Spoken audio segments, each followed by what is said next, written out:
王爷，求你快救救我家王妃吧！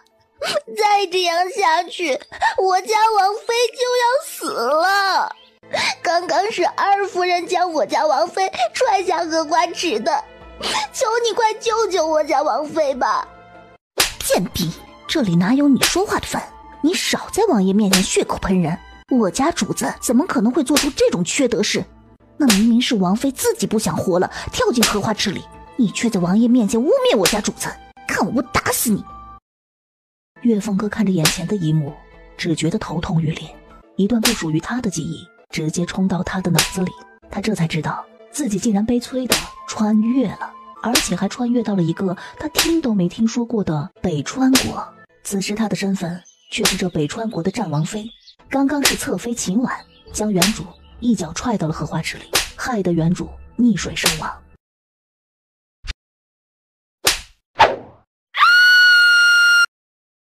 我的人你也敢动，真是不想活了啊！岳凤哥，你是人是鬼？王妃，你没有死，真的太好了。他最是看不惯王妃这样，整天在自己的脸上化着浓重的妆，尤其是他身上不知用了什么香料，那刺鼻的香味更是能呛死人。偏偏这个王妃还经常出现在他的面前，有事儿没事儿就在他面前晃悠，总是一副花痴的样子，眼睛一再的往他身上看，真是让人看了就倒胃口。王爷，你可要为妾身做主啊！妾身并不曾踹过王妃下水，都是她自己想不开，跳进了荷花池里，妾身还命人救她来着。这件事天地可见。岳峰哥，刚刚那颗石子儿是你扔过来的？不错，是我扔的石子。刚刚那颗石子儿打到了他的眼睛上，如果他的眼睛没事变好，如果真的瞎了，你便要负上全责。如果他的这只眼睛瞎了，妾身会将他的另一只眼睛也给弄瞎。放肆！王爷，你看他说的这是什么话？王爷，你不能放过他，否则就是养虎为患呢。本王要怎么做事儿，还轮不到你来指手画脚。先不说妾身刚刚落水都是拜秦侧妃所赐，就说妾身从雪域国带来的九转夜明珠丢了，妾身已经查到是巧玉偷的，请问这件事要怎么处理啊？这件事儿你们自己处理。这件衣服要丢掉，被女人摸过的衣服不能再穿了。青芷，这个贱婢偷了本宫的九转夜明珠，你还不快给本宫好好的教训教训他！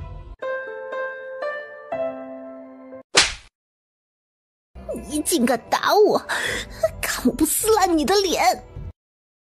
青芷，继续打，打到本宫满意为止。岳凤哥，你不要太过分了！你好大的胆子，你一个侧妃居然敢直呼本宫的名字，看来你这个侧妃是不想当了，想着要谋害本宫之后，你来取代本宫当王妃吧。秦婉被岳凤哥的话吼得一愣，这次是怎么回事啊？岳凤哥醒来之后怎么就像变了个人一样，变得不再那么柔弱，反而越发的强势起来。秦婉，别以为我还是以前那个柔弱可欺的王妃，从今天起，你若再敢动我的人一根汗毛，我定会将你的头发打得一根毛都不剩。救命！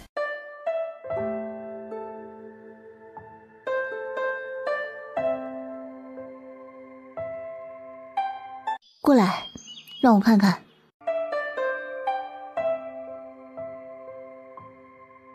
记住啊，下回再有此类事情，无论对方是谁的贱婢，你都不要手下留情，一定要给我打回去，明白吗？青芷肿着一张脸，满眼不可置信地看着他家王妃，这还是他一直以来伺候的王妃吗？你这么看着我做什么？王妃，你怎么跟以前不一样了？都死过一回的人了，再不长点记性，难道还要再死一回不成？你的脸呀，伤得挺重的，你先去打盆热水过来。青芷很开心地去打水了。当他走后，月凤哥才从衣怀里拿出了一样东西，那是他在21世纪所用的手机，没想到居然会跟着他一起穿越过来了。这部手机不但可以连接网络，就连电池也是万年满格的状态。既然老天爷让他重生到这里，还将手机给他一同带来，那他就在这个世界里好好的闯荡出属于自己的一片天地。原来那次手机震动是他在淘宝买的东西到货了，只是他现在已经不在现代的住处，根本没有办法去取快递。月凤哥想着修改一下收货地址，看能不能将那个货物送到这里来。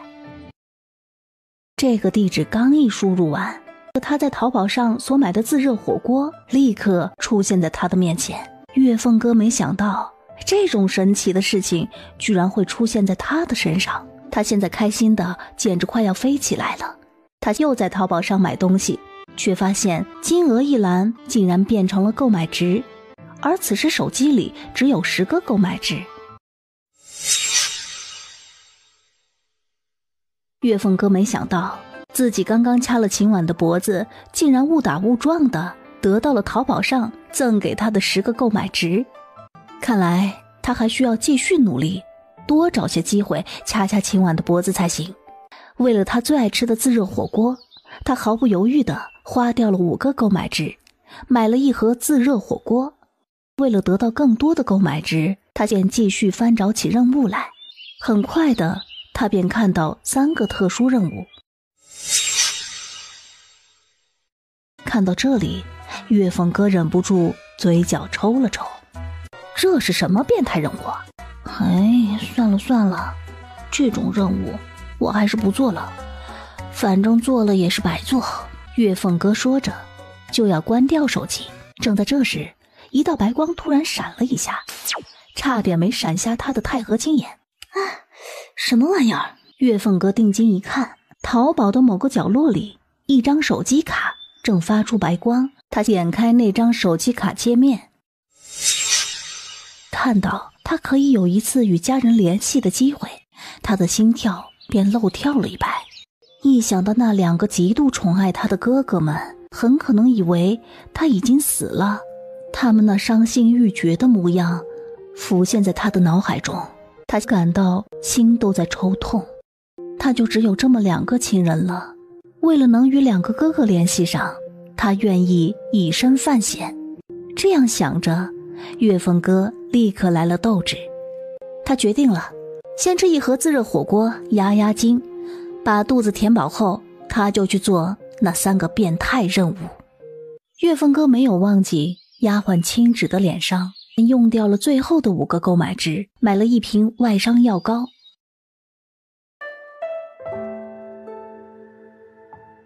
青芷啊，我先去泡温泉，你去帮我拿一套新的衣服过来。王妃，王爷曾下过命令，除了他之外，任何人都不许进去的。没事儿的，你只管去拿衣服，如果有什么问题，我来兜着便是。青芷见无法劝动王妃，只好提着1颗心，快速往月瑶殿跑去。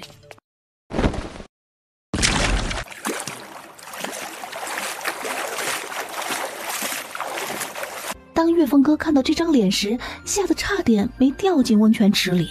这比鬼还难看的脸，真是他吗？记忆中，原主曾受秦婉的蛊惑，说他只需要每天浓妆艳抹，站在战王面前，他就可以得到战王的心。原主把自己打扮得跟个鬼一样，谁敢爱上他呀？真是舒服啊！难怪那个冷面王爷不让别人进来，好东西他都想着留给自己享用了，真是个小气鬼。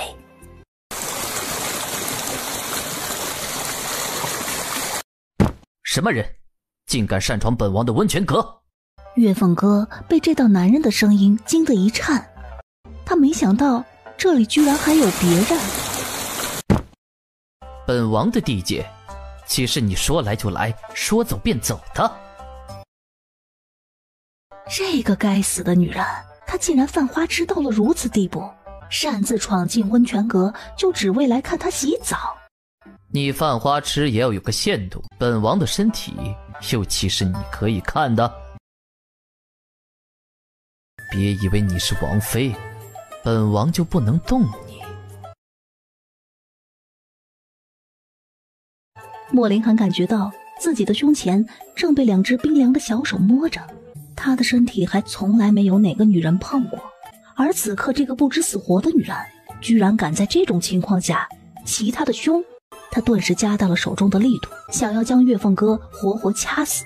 月凤哥感觉到呼吸一阵憋闷，他可不想就这样死在莫林寒的手中。他急忙抽回袭胸的手，改为朝着莫林寒的腋下点去。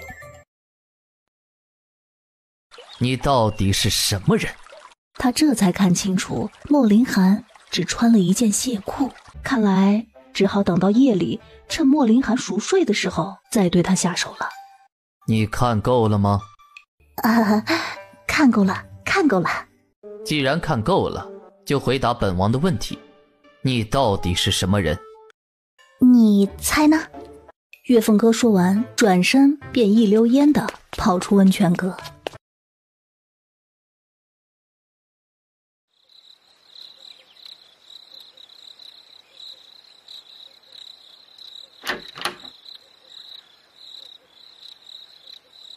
床上半个人影都没有，没想到自己居然会扑了个空，这让他一路上想到的计划全都打乱了。事情查得怎么样了？禀王爷，属下查到雪域国的公主并未学过武。没有学过武的人怎么可能会速度那么快地攻击到他？而且他手中的力道明明是只有学过武的人才会有。她到底是什么人？难道她真的是雪域国的公主？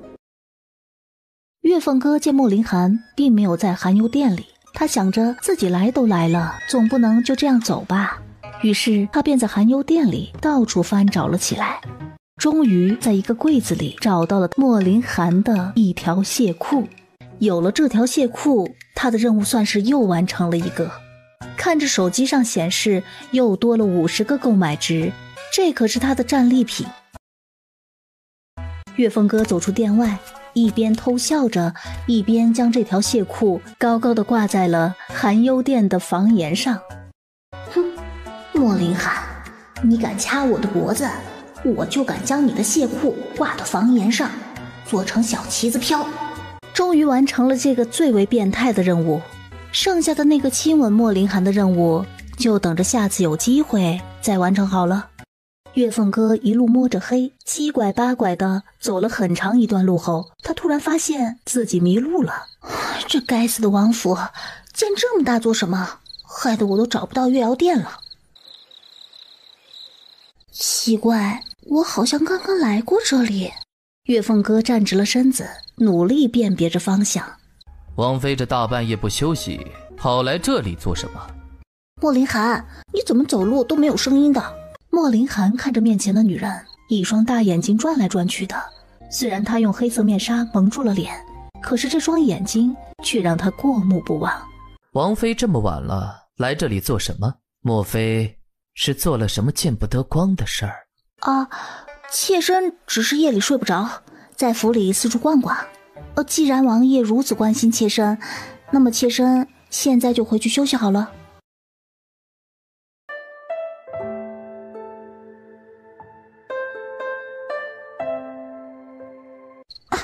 你想干什么？快放开我！莫林抬起手，一把将他脸上的黑色面纱给摘了下来，一张倾国倾城、美艳绝伦的脸立刻呈现在莫林寒的眼前。莫林寒还从来没有见过如此美丽的女人。月凤哥见自己的面纱被人摘去，对方还这样目不转睛地看着他，他刚要说话，莫林寒一把将他的衣服扯破了。死变态，你放开我，否则我现在就杀了你！月凤哥没张着嘴，朝着莫林寒的脖子上咬去。莫林寒没有来得及躲开，脖子便被月凤哥咬到，强烈的痛感让他忍不住闷哼了一声。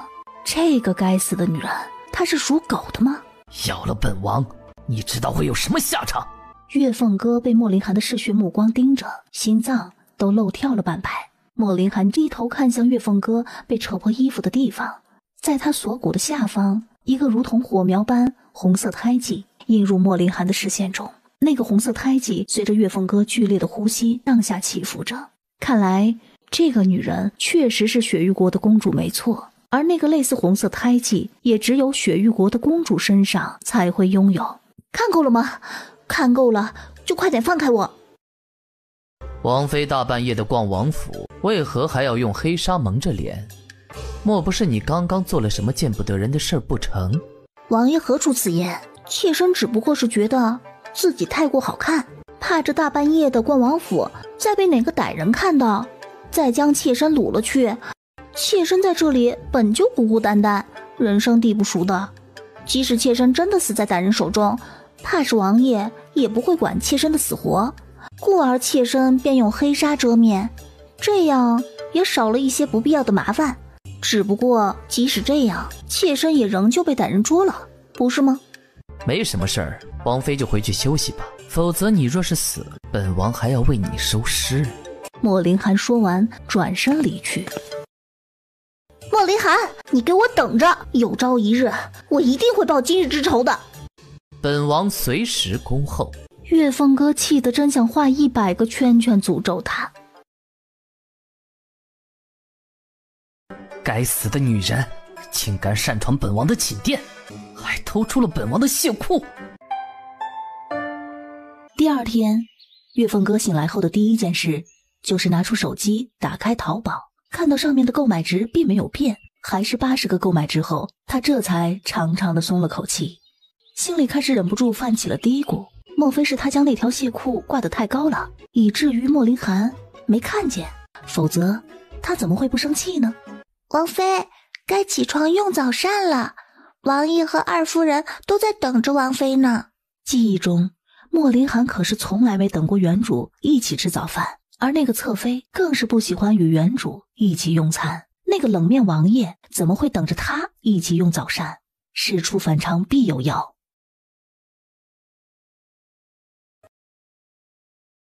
吃吧，这只鸡大腿味道很好的。记忆中原主是不吃鸡肉的，他看到鸡肉就会吐，这就是赤裸裸的挑衅。这鸡腿真是美味啊，古代人就是会做鸡肉，不错不错。王妃，你不是一向不爱吃鸡肉的吗？谁说本宫不爱吃鸡肉啊？你哪只眼睛看到本宫不吃鸡肉了？莫林寒重重地摔下筷子，站起身就要往外走。王爷不吃了？莫林寒只是冷哼了一声，便大步走出了食膳堂。哟，没想到王妃还真会装啊！你不是不爱吃鸡肉吗？看到鸡肉就想吐？看来全都是装给别人看的。哼，瞧瞧你现在这副吃相，不知道的还以为你是路边的乞丐，8辈子没吃过鸡肉呢。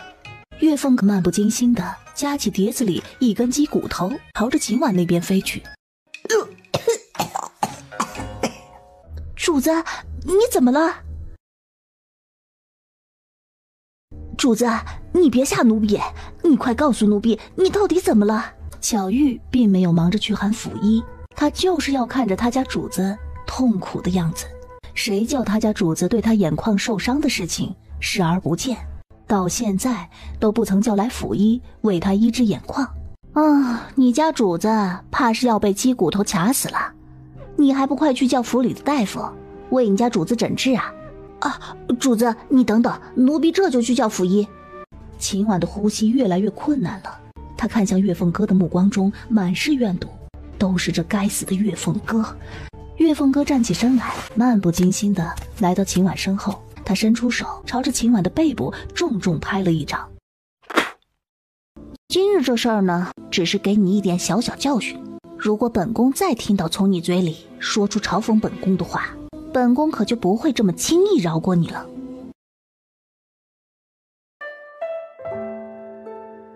王妃，王爷有请。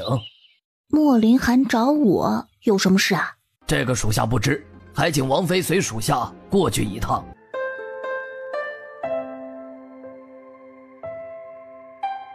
王爷找我有事？莫林寒没有回头，仍旧负手站在那里。喂，你找我到底有没有事啊？如果没事的话，我就走了。你究竟是什么人？我说王爷，这个问题呢，你已经问过2、3回了，咱能不能换个问题？你不是雪域国的公主，你到底是什么人？我当然是雪域国的公主了，如假包换的好吗？昨天你也看过我身上的胎记了，这可不是什么人都会有的。月凤哥说的没错，早在月凤哥嫁过来之前，莫林寒便将她的一切都调查得彻底，唯独没有调查出她竟然会有武功。如果她不是雪域国的公主，又怎么会长着与雪域国公主一模一样的胎记？王爷若是没有什么事了，妾身可要回去了。站住！这个该死的冰块男人，他到底要干什么？以前原主没死的时候，他就对原主不理不睬的，现在他用了这具身体，他却有一副想要掐死他的样子。他是杀了他的亲生父母了，还是他偷了他的什么重要物件了，非要这样对待他？等等，偷了他的重要物件？难道说莫林寒知道他昨晚偷他亵裤的事了？那个王爷，昨晚的事儿呢，还请您大人不计小人过，放了妾身一马。反正妾身也没将你怎么样啊，只是将你的亵裤挂在了屋檐上，让它随风飘而已啊。再说了，昨夜那么晚了，你亵裤被挂屋檐的事儿根本就没有其他人看到，你也就不要再纠结此事了吧。月凤哥不说这事儿还好，一说这事儿，莫林寒的脸就一阵红一阵白的。这个该死的女人，她不说话，没人当她是哑巴。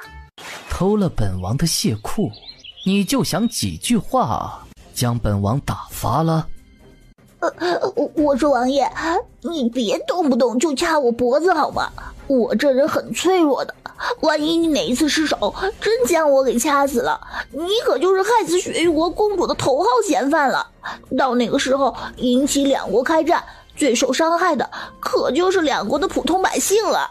岳峰哥说的没错，他一旦将他掐死，势必会引起两国开战。他倒是不怕与雪域国交战，他在乎的是这些普通的黎民百姓。莫林寒看着岳凤哥一副仓皇逃跑的样子，目光中闪过一丝玩味。刚刚他已经试出了岳凤哥的武功，看来他的武功也不过如此。王妃，你可算是回来了，王爷没对你怎么样吧？我没事的，你不用过于担心。岳凤哥朝着院子里的一棵桃花树走去，他摘了一朵桃花别在了自己的头发上。他家王妃太美了。对了，青芷，我不在的时候这边没发生什么事吧？王妃，刚刚的确出了点事。你在荷花池里捡到的宝物手机居然会发出一个女人唱歌的声音，当时可把我吓坏了。那是他的手机铃声，他会响，就说明是有人给他打电话来了。岳凤哥快步走进了店内，就看到原本放在枕头下的手机此时已经被拿了出来。他急忙走过去，拿起手机点开屏幕，就看到那上面显示有5通未接电话，是他大哥二哥打来的。他激动地颤抖着手试着拨了回去，结果让岳凤哥失望。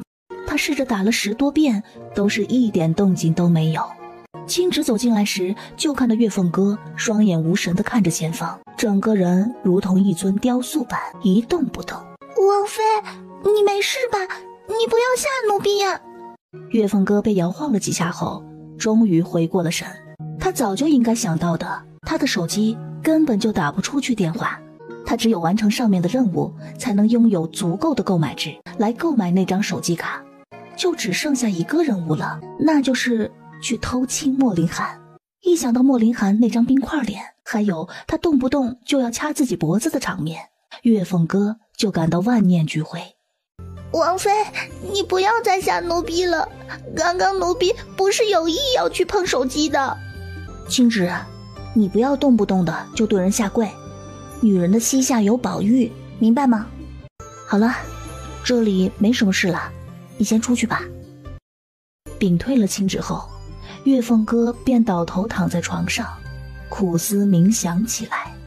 想了好久，他最后只想到了一个办法，那就是让莫林涵爱上他。都说英雄难过美人关，她这么美丽的人，经常在莫林涵的面前晃晃，他肯定会很快就被他吸引过去目光的。到时候他再对他略施小计。嘿嘿嘿嘿。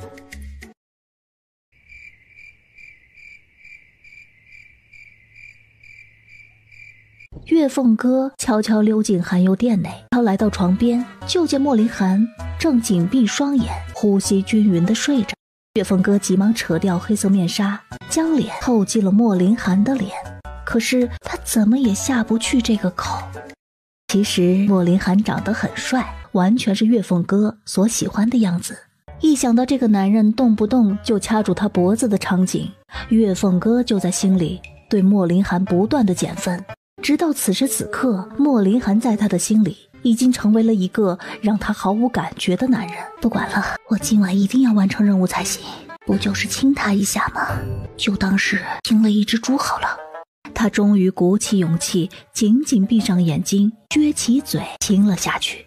月凤哥感觉到自己的嘴唇似是贴上了莫林涵的脸颊，那触感的冰凉让月凤哥禁不住睁开了眼睛。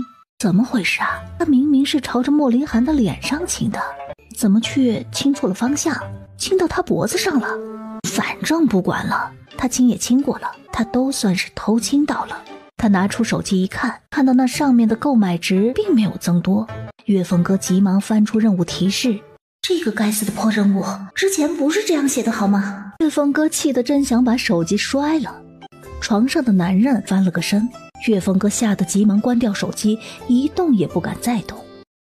莫林涵实在不明白，这大半夜的，月凤哥又跑来他的寝殿做什么？难道又想偷他的亵裤挂到房檐去？刚刚他似乎听这个女人说什么亲一只猪，这话是什么意思啊？月凤哥终于找好了角度，于是他一下子亲了上去。那柔软温热的触感让两个人都不由得为之一振。你在做什么？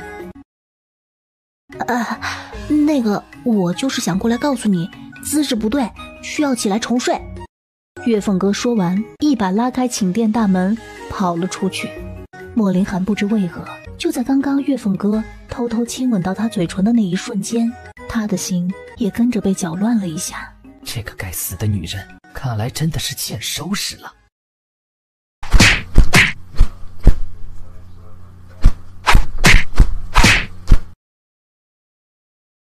把她拖去王府医馆，让府医为她诊治。是。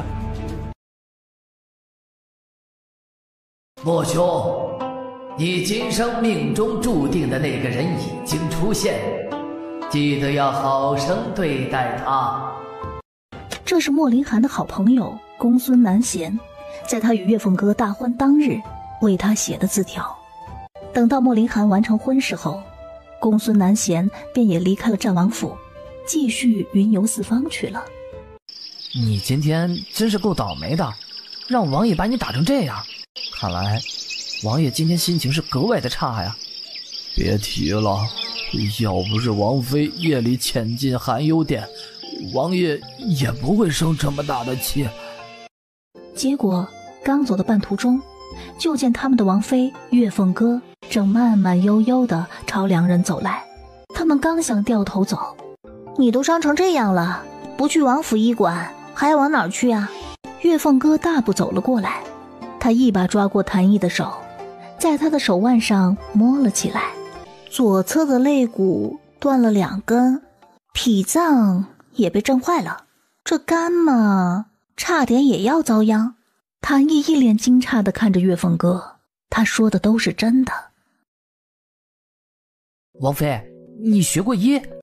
月凤哥并没有回答乔飞的话，他俯下身子，伸手便去摸谭毅的腿。王妃，你……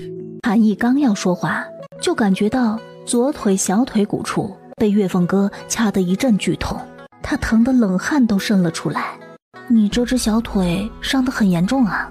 既然这样，我们就快去王府医馆吧。他的腿都已经骨折了，你再这样折腾他，只会让伤势更加严重。那要怎么办呢？月凤哥掀开谭毅的裤腿，就看到那上面的一根腿骨竟然已经穿破皮肤，支出了外面。你竟然伤成这样，王爷今天怎么下手这么狠？这个莫林寒，他出手这么重做什么？他都不知道爱惜自己的手下吗？就这样，将来还怎么带兵打仗？也不怕以后大家都寒了心，不再有人拥护他。你放心，等我把你的伤医好了，我一定会替你好好说说莫林寒的。他真想告诉月凤哥，王爷之所以会出手这么重，全都是拜他这个王妃所赐啊。王妃，大事不好了！王妃，昨夜你是不是去给谭侍卫治伤了？是啊，怎么了？哎呀，王妃，你快去看看吧！你给谭侍卫治伤的事已经在府里传开了，而且还传到了王爷的耳朵里。他一气之下便处罚谭侍卫，让他在隐轩阁外面站着。现下他已经站了一上午了。你说什么？王爷怎么可以这样？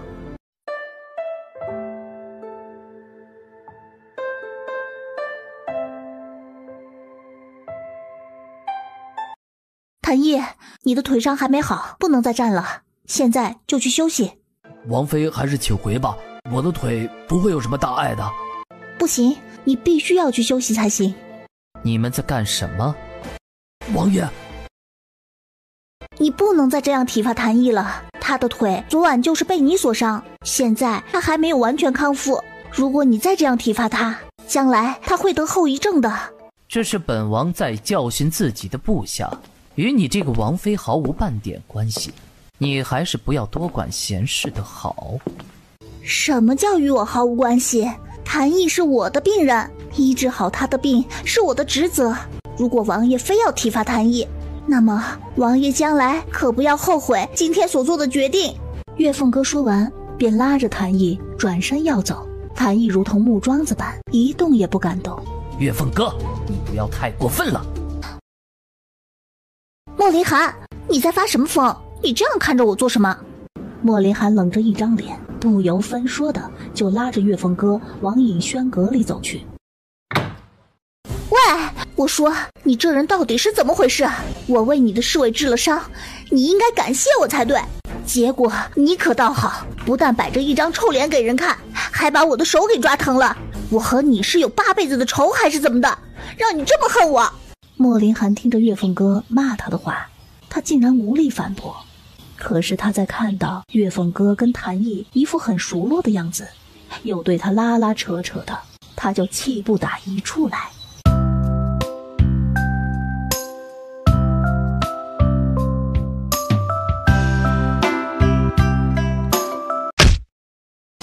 你混蛋！给本王说清楚，咱们两个到底谁是混蛋？当然是你了，难道还是我不成？昨夜是谁偷亲了本王的嘴唇？今天本王只不过是想亲回来而已，这就成了王妃口中的混蛋了？要论起混蛋来，想必应该是王妃混蛋在先吧。莫林寒的话让岳凤哥的脸一下子涨红了起来。就在这时，手机在衣袖里突然震动了一下。什么东西在动？刚刚有东西在动吗？我怎么不知道？还请王爷不要再罚谭侍卫了，他的腿真的伤得很重，如果你再这样体罚下去，他一定会留下后遗症的。到那时，恐怕他就没有办法再继续练武，更不能去战场杀敌了。你似乎很关心谭毅。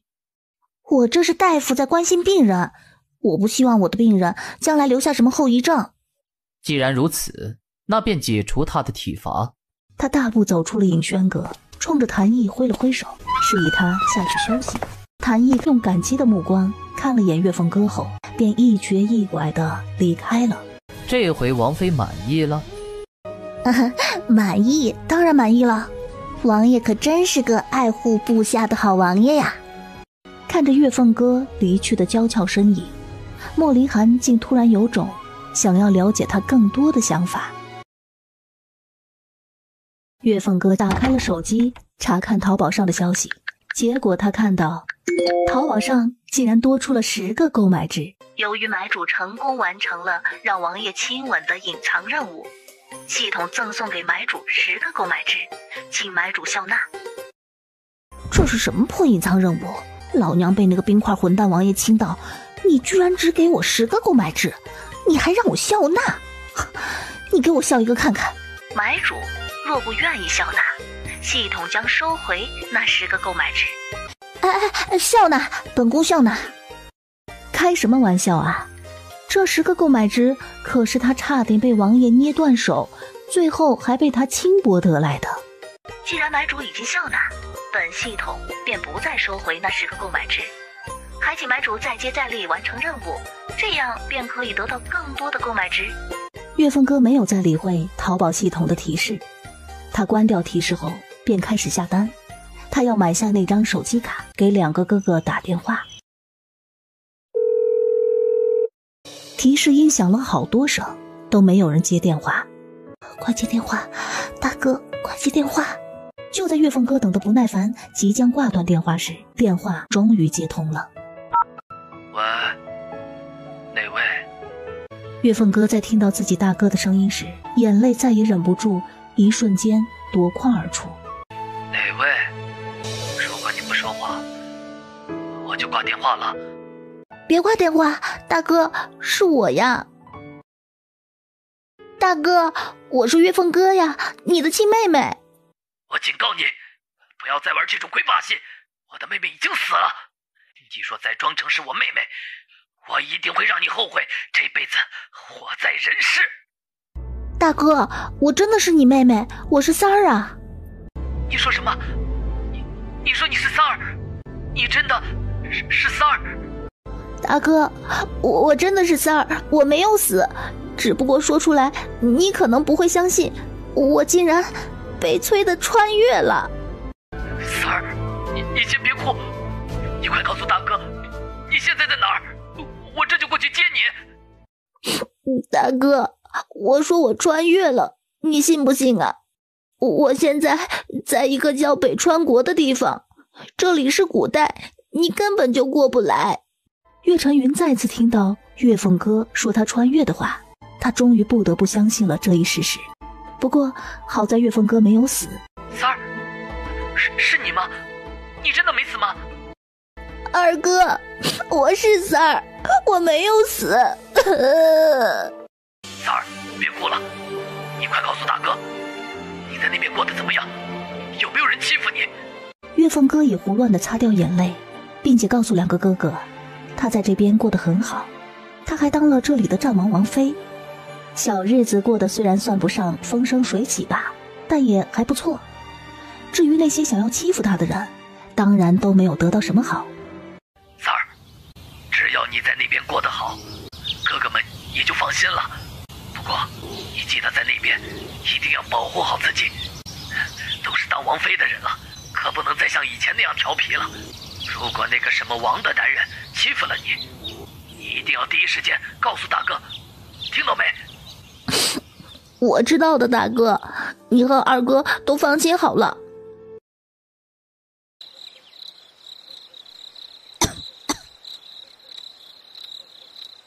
怎么是你啊？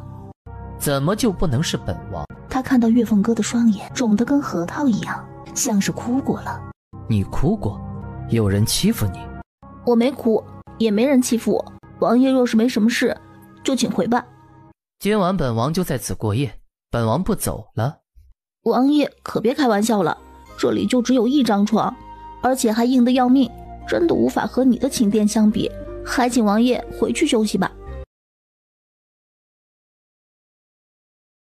喂，你放开我！你是本王的王妃，就必须要与本王一起过夜。这个难驯的小野猫，之前这1年多来总是装作一副柔弱的样子，可是自从他落水之后，整个人的性格都变得不一样了。洛林寒可不相信一个人落次水就能改变他的性格。你除了会武和医术之外，还会什么？不妨今日一次性都展示给本王看好了。没有了，妾身就只会这2样技能。莫林寒当然不会相信岳凤哥的话，他突然间松开了手，岳凤哥急忙后退了一步，转身便要往殿外走。你要去哪儿？既然王爷想要在这里过夜，那妾身今晚便出去住好了。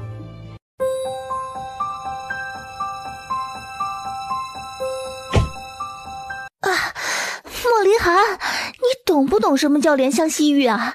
你不知道这张床有多硬吗？你如果想报复我，请用个温柔点的方式行吗？伤到哪儿了？我帮你揉揉。滚粗！莫林寒的脸上出现了一丝不悦，直接将岳凤哥给拉进被子里。莫林寒，你今天到底发什么疯？你不是最瞧不上我吗？整日里摆着一张冰块臭脸给我看，今天你是怎么了？吃错药了吗？莫林寒没有理会岳凤哥的话，他就这样抱着岳凤哥，闭上眼睛休息。岳凤哥见自己推不动莫林寒，他直接低下头，朝着莫林寒的手臂上咬了下去。王妃今晚没吃到肉吗？竟连本王的手臂都敢咬。莫林寒一向都有很严重的洁癖，他看着那被血染红的地方，眉头皱得更深了，转头深深地看了眼岳凤哥，没有再留下来的心情，转身离开了寝殿。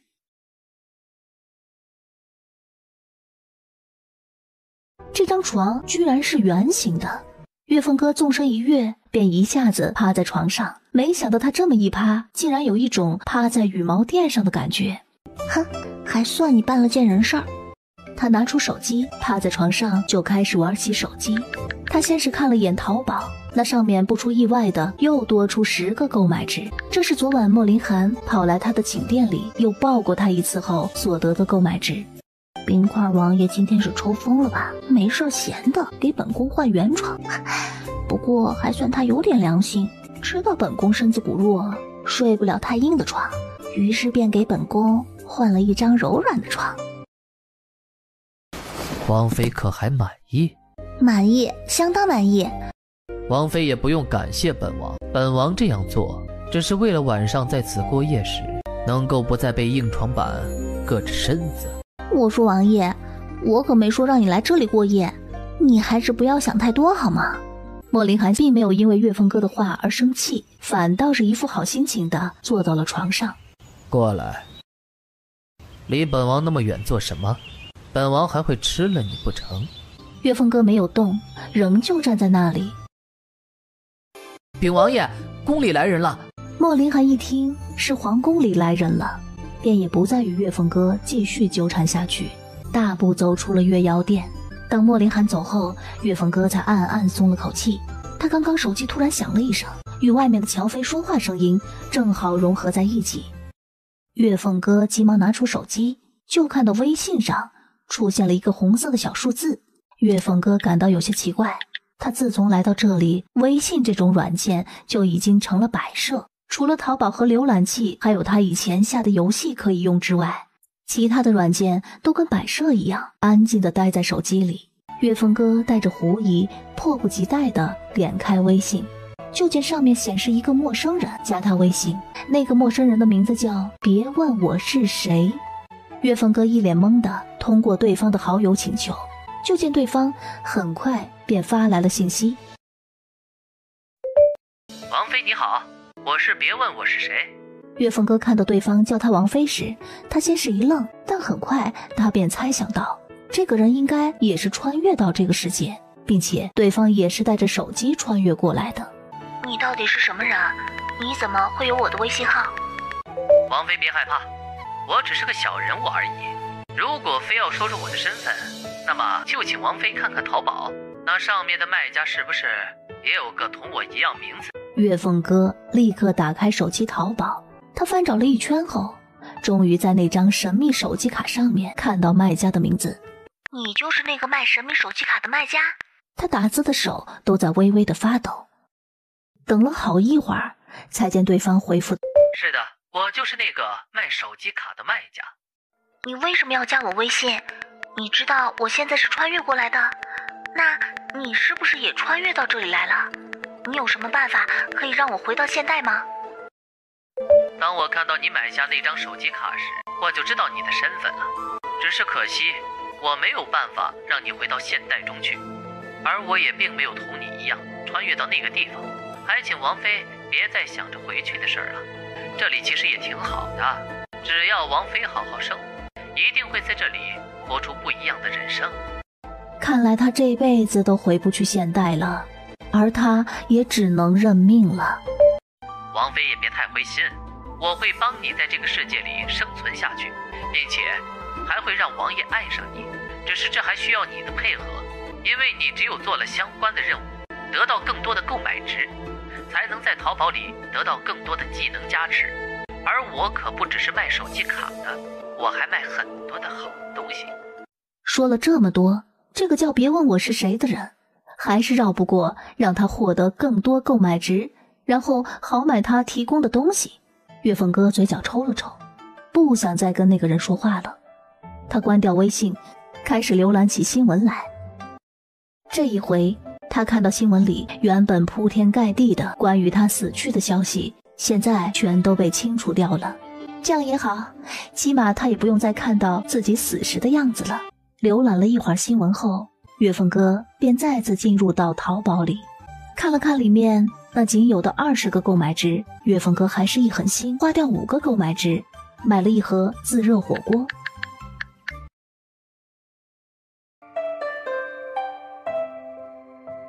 王妃，我是来换药膏的。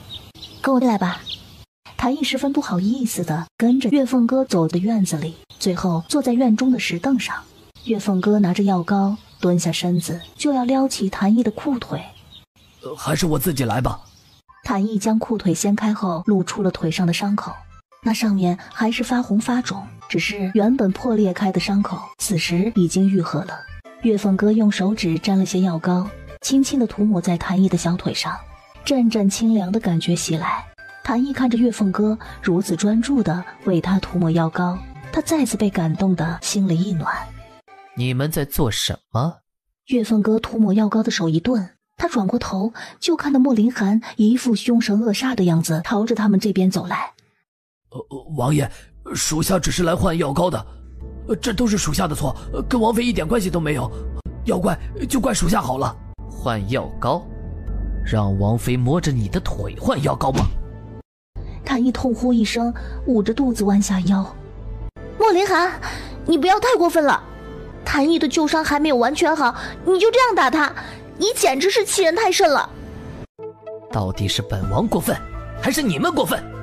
本王一来就看到你们两个一副四目相对的样子，你们是想当着本王的面死同不成？莫林寒没想到这个该死的女人居然敢出手打他，而月凤哥也是呆呆地站在那里，不知道自己刚刚到底做了些什么。月凤哥，那个莫林寒，刚刚是有只蚊子落到你脸上了，我只是帮你拍蚊子而已。月凤哥说着转身就要跑，手腕就被一只大手给一把抓住了。打了本王就想跑？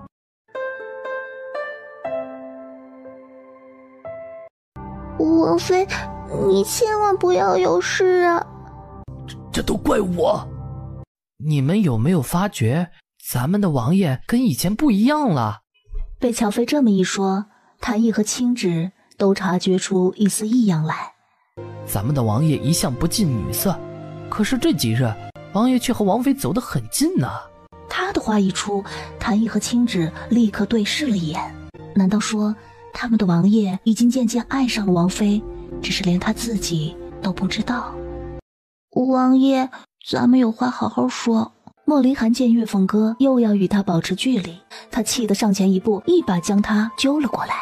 你和谭毅就可以靠得那么近，却为何要与本王拉开距离？他说这句话的同时，抓着月凤哥的手也不自觉地用力了一些。疼！莫林寒急忙松开手，就看到月凤哥的手腕上紫了一大片。很痛是吗？吹一吹就不痛了。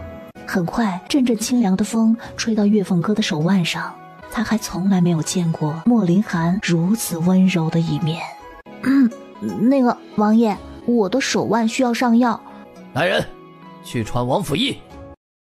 很快，乔飞便带着王溥仪还有他的徒弟顾风赶了过来。当两人看到月凤哥紫了一片的手腕时，这是怎么弄的？是本王弄的，你们都别愣着了，快给王妃医治。王溥仪让顾风去弄了一盆热水，并且用锦布沾湿为月凤哥敷上。弄疼了王妃，你是不要命了吗？不要责怪王溥仪，在治疗期间会出现疼痛也是很正常的事情，你别这么紧张好吗？很快一切都做完了，只需一夜，王妃的伤就会好了。莫林寒满意的挥了挥手，示意王溥仪和顾风离开。怎么样，王妃没事吧？王妃只是手腕伤到了，没什么事的。刚刚我师傅也为她上了药，明天就会好的。啊，谢天谢地，王妃没事就好，没事就好。只不过，咱们王爷好像变了个人一样，刚刚竟然对王妃温柔似水的，还为她吹手腕。我怀疑王爷是被人顶包了，现在的王爷不是以前的王爷了。瞎说什么大实话，这话如果被王爷听了去，你这小脑袋还要不要了？王溥仪一副恨铁不成钢的样子，拧着顾风的耳朵，便急匆匆地离开了。刚刚皇宫里来人，是父皇想见见你这个战王妃。你嫁过来这么久，都还没有去过皇宫见过父皇。一会儿你打扮一下，我们这就去皇宫见父皇。月凤哥一听要去皇宫，小脸上就浮现出一丝期待，他可是从来没有进过真正的皇宫。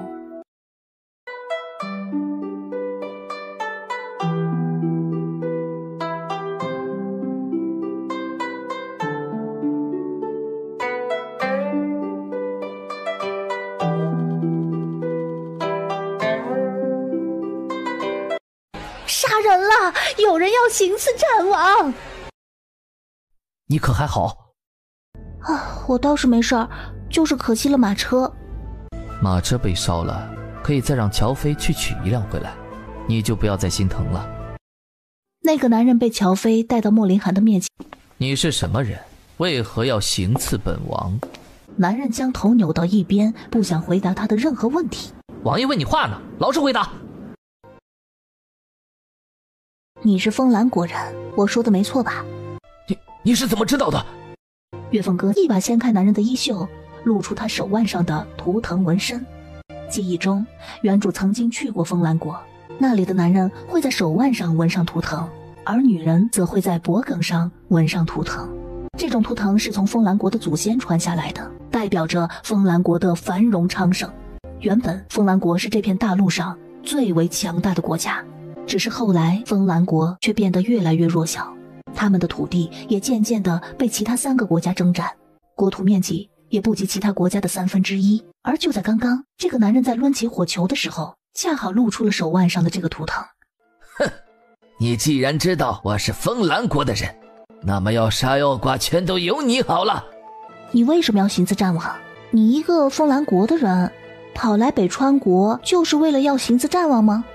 哼，你们北川国的人都该死！要不是你们霸占了我们风兰国的土地，害得我们百姓每天都吃不饱穿不暖，我才也不会冒死跑来这里去杀这个狗战王了。月凤哥觉得两国交战最不应该吃苦受罪的就是这些老百姓。既然今天要去面见皇帝，那么他就找个机会跟北川国的皇帝说说此事吧。至于这个男人，也不能就这样轻易放他走。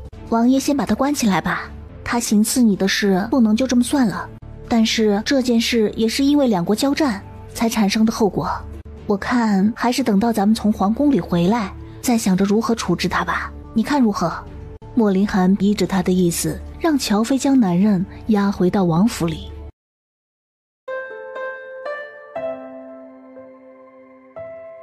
儿臣拜见父皇。妾身拜见父皇。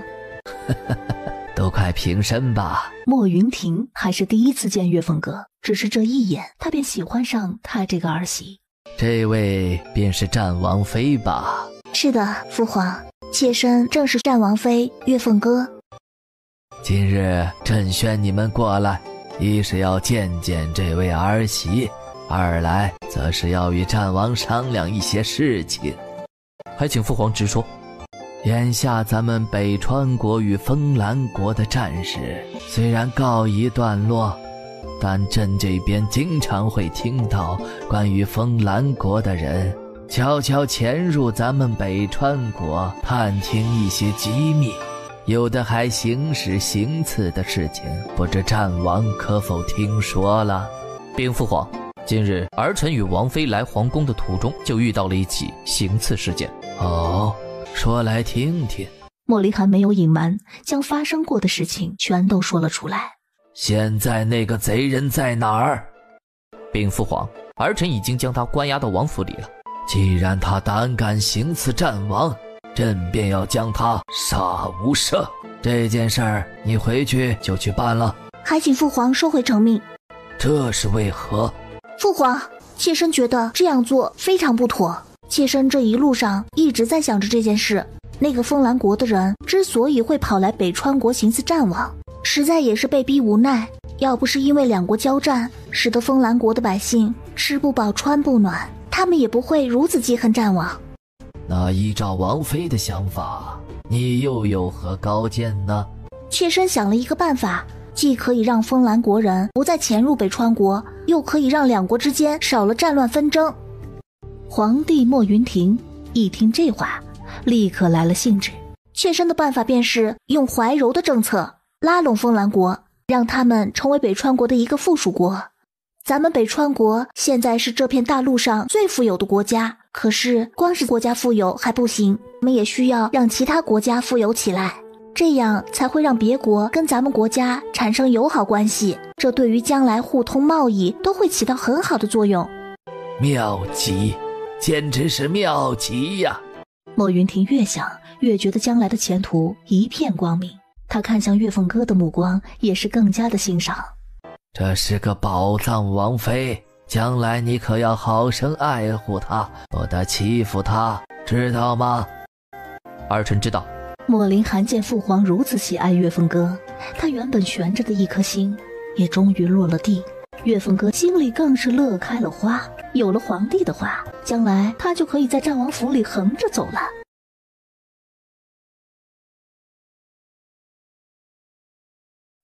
奴婢知错了，还请三皇子不要再责怪奴婢。本皇子说过多少遍了，母后身子骨弱，不能吹风。可你倒好，带着母后跑出来吹风。现在母后又染上了风寒，你一句错了就可以让母后好起来吗？三皇子，奴婢该死，奴婢真的不是有意的，还请三皇子原谅奴婢吧。眼看着宫女的额头都磕出了血，岳凤哥再也看不下去了，急忙走了过来。三皇子莫玄彻听到脚步声时，朝着岳凤哥看了过来。两个人四目相对后，都在对方的眼中看到了惊艳的神情。莫玄彻从来没有见过宫里面还有如此美丽的女子，而岳凤哥则在看到莫玄彻时，脑子里突然闪现出现代的一个古装剧男明星，都是高挺的鼻子，好看的桃花眼，身材颀长，一头墨发梳在脑后。莫玄彻见他就这样大步走过来，一点该有的礼节都没有，他的眉头便不自禁地皱了起来。你是谁？我是战王妃，今日跟着战王来见父皇的。岳凤哥想着，既然对方是三皇子，便也不用对他隐瞒什么了。看三皇子的面相，他这人并不坏，如果换作是其他皇子，恐怕这个宫女已经被拖出去打20大板了，而他也只是训斥宫女，并没有要真正责罚他的意思。你就是我二皇兄娶来的那个雪域国公主？没想到我的二皇嫂长得这么好看。二皇嫂，你是不是第一次来北川国的皇宫啊？要不要我来给你做向导，为你介绍一下我们伟大的皇宫？莫玄彻说着，便开始为岳凤哥介绍凉亭。岳凤哥扯了扯嘴角，他来此处不是听莫玄彻介绍凉亭的。那个三皇子啊，我叫莫玄彻，你可以叫我玄玄，也可以叫我小彻，或者喊我玄彻也可以啊。莫玄彻，你刚刚说皇后染上了风寒，既然皇后染了风寒，那有请太医吗？请是请了，可是太医对母后也是束手无策。母后的病最怕沾染风寒，一旦沾染了风寒，他的身体就会越来越弱。还请三皇子带我去看看皇后，兴许我能为皇后医治。岳峰哥这话可不是吹的，他可是现代医学界的泰斗，大大小小的病症他都见过，也都能药到病除。他的医术可要比这些古代的太医强上太多了。我母后已经病了很多年，就连宫里的太医都医治不好，你能医治好她？还请三皇子带我去瞧瞧。莫玄彻想了想，也许这个二皇嫂可以为他母后医治，也说不定啊。那就请二皇嫂随我来吧。当他们大步迈进昆明宫里，岳凤哥就闻到了一股奇异的香味。皇后听见脚步声，半睁着眼睛朝着两人这边看来。母后。莫玄彻快步走过去，坐在了床边。母后现在感觉怎么样了？哀家没事，彻儿不要过于担心。莫玄彻一脸的惊慌，他急忙拍抚着皇后的身体，为她顺着气。妾身拜见皇后娘娘。这位姑娘是？母后，她是战王妃。今日皇儿带着二皇嫂过来，就是来为母后看病的。真没想到，战王的王妃长得如此好看。哀家听皇上说，你是雪域国的公主，可是哀家怎么看也没有在你的身上看出雪域国人该有的粗犷特质啊。母后，你怎么能这样说二皇嫂？人家是女孩子，怎么能用粗犷来形容？皇后呵呵干笑了两声，可是这一笑又让她剧烈的咳嗽起来。看着皇后这一脸痛苦的模样，岳凤哥急忙将手搭上她的脉。岳凤哥的眉头越皱越紧。皇后这不是生病，这完全就是中了剧毒。我母后到底得了什么病？能治吗？皇后得的不是寻常的病，她这是中了火寒之毒，这是一种慢性剧毒。火寒之毒？皇后是不是每次发作时都会感觉到身体似是突然间坠入寒冰的冰窖，冷得几乎身体里的血液都要凝固，一会儿又是掉入火山之中，热得似是身体里要着了火一样，是每到15月圆之夜的时候才会发作，对吗？皇妃说得很对，哀家确实是这样的症状。请问王妃，哀家的毒可解吗？岳凤哥虽然知道这种剧毒的解毒方法，可是苦于他现在手中没有炼药工具。皇后娘娘，稍安勿躁，这种慢性剧毒虽然已经在你的体内这么多年，但也不是无药可解，还请皇后娘娘再多等些时日，妾身回去后会为你炼制解药，到时候妾身定会亲自将解药拿来为皇后解毒的。那就有劳王妃了。只是这件事还请皇后和三皇子都严加保密，万不能将皇后身中剧毒的事说出去，否则让那个下毒的人知道了，很有可能会在皇后的身体里再加上另一种毒。为了皇后今后的安危着想，他们都选择了将这件事情烂在肚子里。岳凤哥在临走之前告诉皇后，他寝宫里的熏香最好换掉，换成百合花香。其实岳凤哥没有说的是，皇后寝宫里原来所点的熏香味道就是一种慢性毒药，这种慢性毒药会让火寒之毒加速发作，以至于皇后稍稍吹点风就会招惹风寒。没想到二皇嫂果然会医术，只是我还有很多的地方不明白，为何母后会被人下毒？这个人的目的到底是什么？这个就需要二皇子自己去调查了。不过你放心，皇后的毒我一定会为她解了的。我知道，我一定会调查出下毒之人的。等我抓到那个下毒想害死我母后的人，我一定会将他千刀万剐的。两人这样说着话，很快便来到重阳殿外。莫林寒也和皇帝聊完了事情，从重阳殿里走了出来。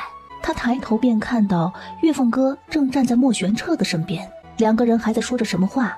莫林寒的心里没来由的升起了一团火，他大步走过去，一把拉过岳凤哥的手，并且将他拉进自己的怀里。你和三皇子在聊什么？这么开心？岳凤哥感觉到莫林寒的身上正散发着阵阵的寒气，看来他又生气了。二皇兄，这么多天不见，我可都想你了，你有没有想我啊？莫玄彻说着，便张开双臂就要去抱莫林寒。三皇子请自重。二皇兄，你难道不喜欢我这个三皇帝了吗？你是不是有了王妃之后，就把我这个三皇帝给忘了呀？莫林寒忍不住抽了抽嘴角，这个莫玄彻每次见到他都是这副死样子，真是让他又好气又好笑。三皇子没什么事儿，我们便要回王府了。那三皇帝便不再多留二皇兄和二皇嫂了，等改日三皇帝定会亲自登门拜访的。莫玄彻说着，意味深长地看了眼岳凤哥，转身便大步离去。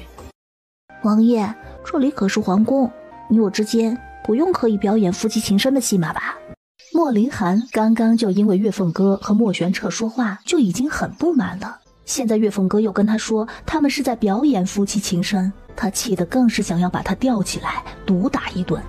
可是这里是皇宫，莫林寒也不好发作，他一把拉过岳凤哥的手，带着他朝着皇宫外走去。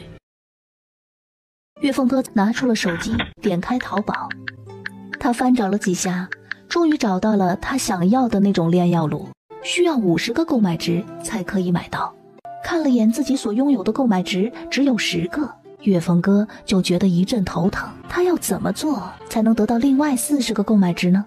想了想，岳凤哥打开微信，在吗？我在呢，王妃美女。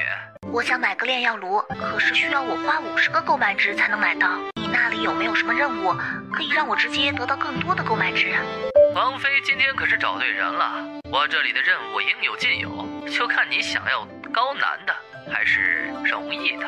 很快对方便发来一张列表，岳凤哥看了一下，这里的任务少说也有上千个，这些任务都是从最简单的开始，越往下翻越难，而相对应的购买值也会越多。岳凤哥直接将任务表拉到了最下面，就看到最顶级的任务后面是1000万个购买值。当他看到任务后，脸立刻就绿了，那个顶级任务竟然是让他和莫林寒生孩子，还是算了吧。最后岳凤哥找到可以得到40个购买值的任务，需要他去讨好莫林寒，让莫林寒夸他是个勤劳能干的好王妃。这都是些什么破任务啊？为什么这些任务里全都跟莫林寒有关呢？因为你是王妃呀，我这里的所有任务如果都跟别的男人有关，你能愿意吗？见别问我是谁说的那么理直气壮的，岳凤哥竟然无力反驳。如果这些任务换成是其他男人，岳凤哥可是打死都不会去做的。40个购买值的任务里，除了讨好莫林寒，就没有其他任务了吗？有是有，只不过怕是王妃会喜欢。是什么任务啊？这个任务是要王妃跟王爷睡一晚。还是算了吧，他宁愿去做讨好莫林寒的任务。好的，王妃，任务现在就给你启动。很快手机里便震动了一下，岳凤哥打开淘宝，就看到炼药炉上面已经启动了讨好王爷的任务。岳凤哥接下这个任务后，整个人都瘫倒在大床上，他要想想接下来该怎么做才能成功讨好到莫林寒。正在这时，莫林寒冷着一张脸大步走了进来。哈喽啊，王爷。莫林寒一把抓住他的小手，拉着他就要往外走。王爷，我们这是要去哪儿？去地牢。说吧，你是受何人指使跑来行刺本王的？老子说了，是你这个狗战王，害得我们风兰国人吃不饱穿不暖，老子才要来杀你。只是今日老子落在了你的手里，要杀要剐你们就来个痛快的。老子脑袋掉了，不过碗口大的罢。我们不杀你，虽然你今天行刺了战王，但我家战王是个有广阔胸襟的人，他不会因为这件小事就去滥杀无辜。你们纯属是蛇鼠一窝，你当然会为他说好话了。谁不知道赫赫有名的战王是个生性残暴、杀人不眨眼的人。今日我没有行刺成功，这条命算是交代在你们手里了，大不了18年后还是一条好汉。我说过不会杀你，便不会杀你，我也实不相瞒，我家战王一直都心疼着黎民百姓们，他为了能够解决关于两国之间的战争，劳心劳神了好些时日。今日便去见了皇上，将他的想法讲给皇上听。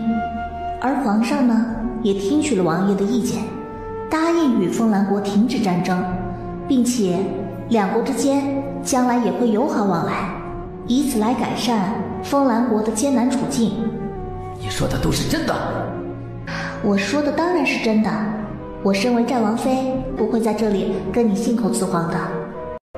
如果王妃说的都是真的，那小的现在就替风兰国的百姓谢谢战王跟王妃，也谢谢北川国的皇帝了。不用行如此大礼，这又不过年，你这样冲我磕头，我也没红包给你啊。王妃说的没错，本国的皇帝目前已经开始拟定相关的决策，只等着日后一步一步的实施了。今日之事实在是在下有些过于鲁莽了，在下这就赔不是，只希望战王不要怪罪在下。本王谅你是初犯，又是为自己国家百姓讨公道，所以本王便不再追究下去。今日呢，本王便放你，你还是尽早回到风兰国，与自己的家人团聚去吧。王爷，你就不要再生妾身的气了，好吗？莫林寒用力抽出衣袖，一脸冷漠地朝前走着。岳峰哥在心里骂着莫林寒是死冰块男人，他快步跟了上去。王爷，你就不要再生气了嘛。莫林寒并没有因为岳峰哥的撒娇而软化了态度。好王爷，你看，今晚妾身都在那个风兰国男人面前帮你说了好话，你是不是也该消消气啦？这样生气可是对身体不好的，你气坏了身子，妾身可是会心疼的。哦，王妃会心疼？王妃不是说与本王之间毫无感情可言吗？怎么可能会心疼本王呢？说吧，你这样做到底有什么目的？哎呦，王爷这是说的哪里话，妾身哪会有什么目的，妾身就是想让王爷不要再生气了，顺便再夸夸妾身而已。哦，王妃是想让本王夸你吗？妾身就是想让王爷夸夸妾身是个勤劳能干的好王妃。这个小女人搞了半天，在地牢里将那些功劳全都推到她身上，原来就是要让她夸她。那还真是让王妃失望了。本王一向是个记仇的人，王妃之前伤过本王的话，本王到现在还记着，所以王妃还是趁早打消让本王夸你的想法吧。莫林寒说完后，大步离开了那里。岳峰哥看着莫林寒离去的背影，气得忍不住在他的身后挥舞着拳头。莫林寒，你给我等着，我一定会让你夸我的。岳峰哥的话传进了莫林寒的耳朵里，他的嘴角不自觉地上扬了起来。他对莫林寒撒娇这个计划算是泡汤了，莫林寒根本就不吃这一套。看来我得再想想别的办法，否则这个任务就无法完成了。他打开百度，在里面搜索关于如何讨好男人的相关信息。想要讨好对方，就要先知道对方喜欢什么，然后再朝着这方面入手，这不就是拍马屁吗？多说些好话，多夸夸他英勇神武，我就不信对方还能不为之所动的。岳峰哥看了半天，也没看到一条让他满意的回复。哎呀，不想了，真是烦死了。好饿呀，谁能给我点吃的呀？岳峰哥一脸警觉地朝四周看去，可是看了一圈后，岳峰哥也没有看到一个人影出现。奇怪了，难道是我听错了？饿呀，我好饿呀，我都3天没吃东西了，再这样下去我就要饿死了。是谁在那里装神弄鬼的？快给老娘出来！等了好几秒钟，也没有见到一个人影。岳峰哥打开了手机上的手电筒功能，开始朝着四周围照了起来。很快的，他便在一个隐蔽的角落里看到了一只小猫，岳凤哥蹲下身子，伸出手就要去摸它。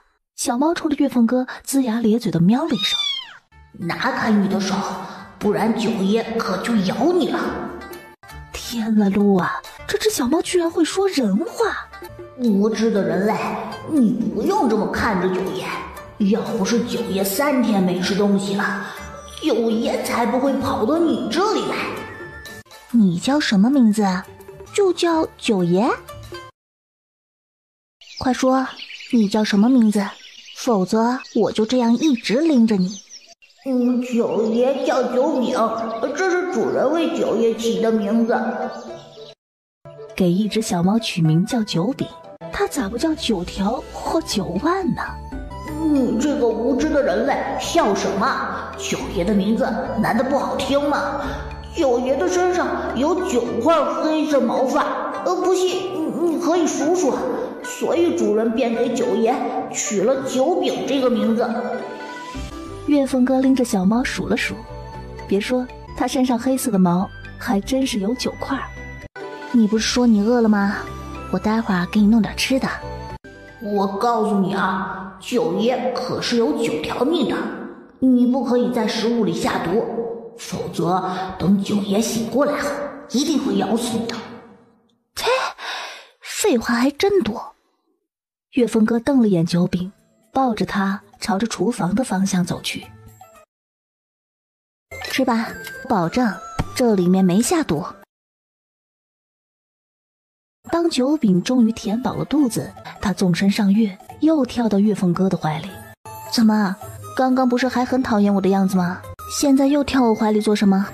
你怀里暖和，而且你怀里有肉球可以摸，不像我家主子身上的肉那么硬，摸上去都没什么爪感。你家主人是谁？为什么你不回你主人那里，跑来我们战王府做什么？九饼一听岳凤哥提起他的主人，变得忧伤起来。说说嘛，别那么吝啬。主人不要九爷了，他把九爷抛弃了。你主人不要你，我要你。如果你愿意的话，可以留在这里，我保证不会弃你不管的。你说的可都是真的？当然是真的，我可是这里的王妃，我说话一向都不骗人的。九饼朝着岳凤哥的脖子蹭了蹭，岳凤哥被九饼逗得咯咯笑了起来。王妃这么晚不休息，在跟谁说话？九饼跳到地上，一溜烟的跑没影了。王爷怎么会过来？王妃刚刚在和谁说话？刚刚我在和一只小猫说话，它叫九饼，是个很可爱的小家伙。和一只猫有什么可聊的？不如王妃和本王聊聊好了。岳峰哥觉得现在真是一个讨好莫凌寒的好机会。王爷今天累坏了吧？让妾身给你吹吹肩吧。无事献殷勤，非奸即盗。王爷这是说的哪里话？妾身可是真心体谅着王爷的劳累，特意不睡觉在这里等着王爷的。岳凤哥的那几下虽然也用了些力气，但是捶在莫凌寒的身上却如同挠痒痒一般。王爷，妾身捶的可还舒服？可以继续。继续你个大头鬼，老娘的胳膊都要捶酸了，好吗？快夸我呀！你倒是快夸我呀！好了，本王困了，今天就到这里吧。王爷这就要回去了？王爷是不是忘记了一件事啊？快夸我呀！快夸我是个勤劳能干的好王妃。王妃的意思是想让本王留下来过夜吗？妾身还真没这个意思。王爷还是回去吧，明天咱们再见。该死的男人，让你说句夸我的话，你会死啊！还想着留下来过夜？我要是让你留下来，那岂不就是引狼入室了？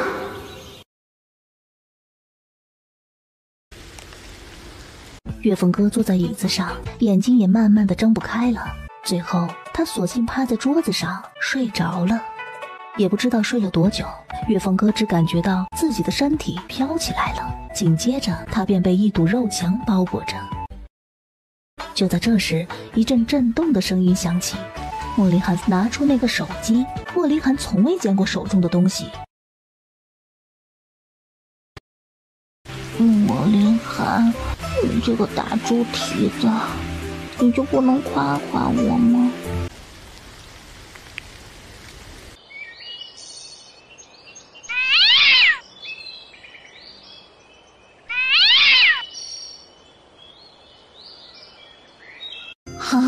还以为九爷我今天会死在这里，还是你好，救了九爷一命。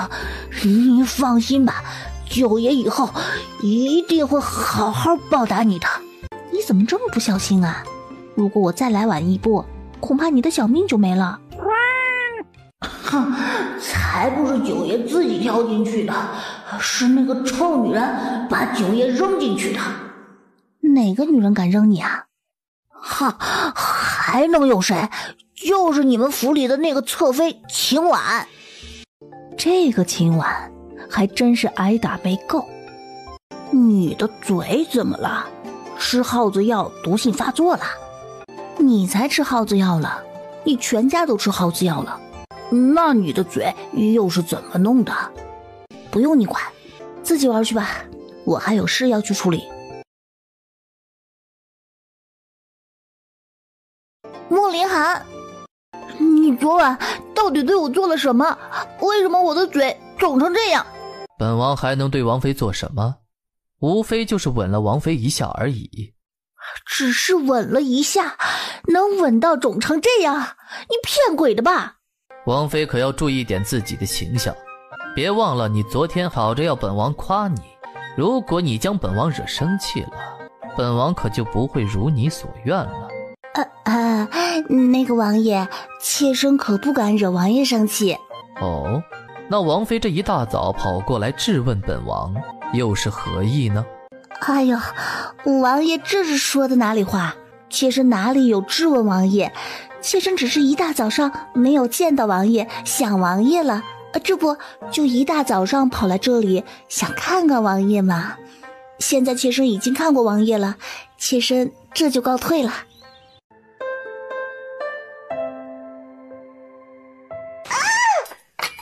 秦婉被烫得脸上一阵剧痛，岳凤哥又按了一会儿后，这才终于松开了秦婉的头。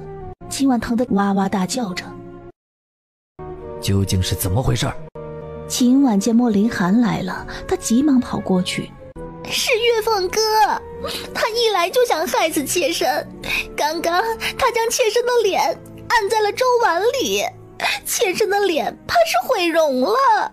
他哭得那叫一个凄惨，听得莫林涵的眉头皱了起来，看了眼岳凤哥后，便坐在了自己的位子上，并没有为秦婉说话。秦婉，你连本宫的宠物猫都敢欺负，还害得它差点被淹死。本宫刚刚只是小小教训了你一下，只希望你能长点记性，别总犯在本宫的头上。秦婉想到了早上见到的那只的小猫，一向都不喜欢小动物的秦婉，再看到小猫趴在荷花池边喝水，他便心生厌恶地将小猫扔进了荷花池里。够了，别总在本王面前哭哭啼啼的。你既然伤到了脸，就去王府医那里上药。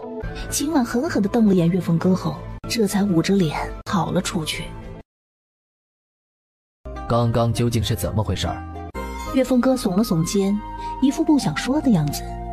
见岳凤哥不肯说，莫林涵一把将他面前的饭菜全都拿到了一边。如果你不说，今天就别想吃饭。王爷，你不是一向都不管我和秦婉的事吗？见莫林涵一脸淡漠的喝粥，什么话都没说，只是在等着他将事情的真相说出来。今天秦婉将我的宠物猫九饼给扔荷花池里了，我气不过，就让他也尝尝溺水的感受了。事情就是这么简单。现在我可以吃饭了吧？你知道我问的不是这件事儿。不是这件事，那是哪件啊？那只猫。他再次翻了个白眼，只好将昨晚遇到九饼的事一五一十地讲了出来。那只叫九饼的猫是只公猫。是啊，不然谁会给一只母猫起名叫九饼啊？这名字多难听啊！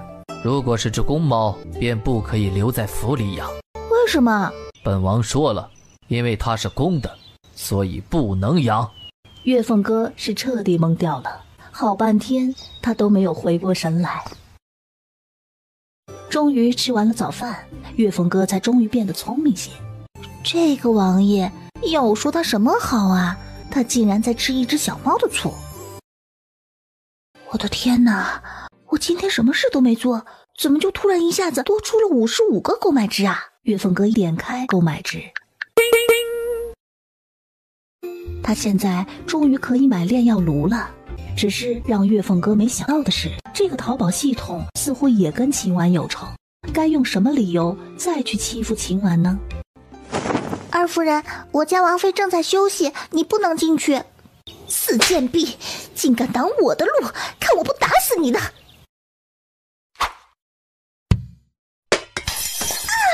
是谁这么大胆子，竟敢用杯子砸我？看来又得了5个购买值。岳凤哥看着他脸上那白一块黑一块的样子，忍不住哈哈大笑起来。你笑什么笑？我会变成这样，全都是被你害的。今天我就是来讨个说法的。如果你能跟我道歉，我倒还可以大度的原谅你。如果你不肯向我道歉，我今天就跟你没完。秦侧妃要是想让本宫道歉，那也得是秦侧妃先跟本宫的宠物猫道歉才行。九饼便翘着尾巴，适时地出现在他们的面前。你这只该死的破猫，竟然敢冲我龇牙，真是不想活了！去把那只该死的破猫抓到，把它扔荷花池里淹死它！我看谁敢动本宫的猫。小玉知道岳凤哥的厉害，低着头退到了一边。你这个贱婢，让你抓只猫你都不敢去，像你这种废物留着还有什么用？你明天就给我滚出王府，我再也不想看到你。都说什么样的主子养什么样的下人，自己无能就不要怪别人了。巧玉可是你一手教出来的，你这样骂巧玉也是在间接的骂自己。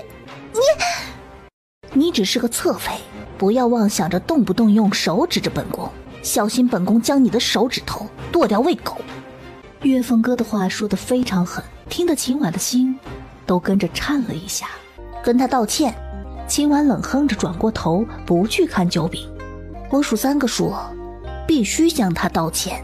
1、2，对不起，九爷没听见。他说他没听见。岳凤哥，你不要欺人太甚。哼，今天本宫摆明了就欺负你，你又能拿本宫怎么样？道歉。秦婉这一回没有再对九饼说道歉的话。青芷，你给本宫打回去。奴婢不敢。你竟然打我！她好歹也是朝中丞相的嫡女大小姐，嫁到王府来，王爷都从来没敢对她动过一根手指。可是今天她却被岳凤哥连续伤害了2回。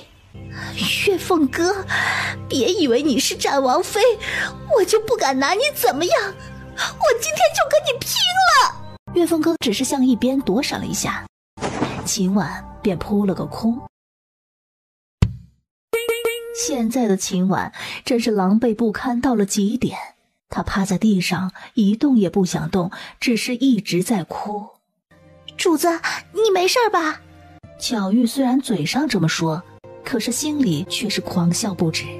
秦婉，你也有今天呐！正在这时，莫林寒出现在月瑶殿的门口，看都没看秦婉，大步朝着岳凤哥走去。本王说了，府里不能养公猫。九饼在看到莫林寒时，再次龇牙咧嘴起来，口中还发出了愤怒的声音。九饼乖啊，你可不能惹怒了王爷，否则他就不会再让你出现在王府里了。王妃，你看九爷现在的样子是不是很乖？九饼现在非常的乖，真是招人稀罕。眼前这一人一猫在那里互动，完全忽视了他的存在。岳凤哥，你对着一只小猫这么温柔做什么？你何时对本王如此温柔过？莫林寒婉说出的话让在场的所有人都懵逼了。王爷，你今天没吃错药吧？见所有人都这样看着自己，莫林涵也不在意。他和岳峰哥朝着寝殿里走去。秦婉刚刚就想将自己今天的遭遇告诉给莫林涵，却没想到对方连看都没有看他一眼。所有的委屈在这一刻爆发了，秦婉哇的一声大哭起来。真是吵死了！把侧妃给本王拖回婉宁殿去。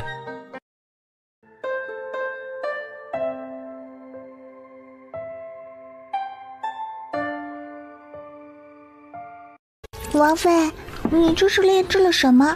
怎么看上去绿油油的？这是剧毒，你可不能乱跑啊，小心被它毒死。王妃这炼剧毒做什么？该不会是要毒害秦侧妃吧？瞎想什么呢？我怎么可能会毒害秦婉？这些毒液呢，是用来做别的事情，反正不会是害人就是了。岳峰哥算了算时间，还有1天就是15月圆之夜了。岳峰哥打算等莫林涵上朝回来后，就让他带着他再去一趟皇宫。王妃，别玩手机了，陪九爷玩会儿吧。等我打完这个怪的，我就陪你玩。他刚说完这句话，就立刻意识到了不对劲儿。你刚刚叫这个什么？王妃，快陪九爷玩会儿，九爷都快无聊死了。那个破手机有什么好玩的？都没有九爷好玩呢。九饼，你告诉我，你怎么知道这是手机？王妃，你快放九爷下来，九爷胳膊疼。你不说，我就不放你下来。我当然知道这是手机了，因为我主人就有一个。九饼的话直接让岳峰哥石化了，这说明九饼的主人也是从21世纪穿越过来的。快带我去见见你主人。主人不要九饼了，九饼也找不到主人了。你说什么？你找不到你家主人了？本王说过了，不许在府里养公猫。莫林涵将九饼从岳凤哥的怀里扯了出来，扔给了身后的乔飞。把他给本王扔出去，以后见到一回扔一回。不许扔我的九饼。王爷，你看这……扔了。不许扔！你要是敢扔我的九饼，我就再也不理你了。王妃对九饼真好，九饼决定了，有朝一日一定会带着王妃找到主人的。你放心，我一定不会把你扔出去的。王爷，妾身整天待在王府里，超级的无聊。现在有只小猫可以陪妾身玩，妾身就不会感到无聊了。难道有本王一个人还不够吗？哎呦，王爷这是哪里的话？妾身有王爷一个人当然是够了，只不过王爷也有上朝的时候嘛，就像今天这样了。王爷不在妾身身边的时候，妾身可是无聊了一整天呢。王妃的意思是，你这一整天都在想本王？当然啦，妾身这一整天都在想王爷，想的妾身茶不思饭不想的呢。既然如此，那便让这九饼留在府里养着好了。多谢王爷。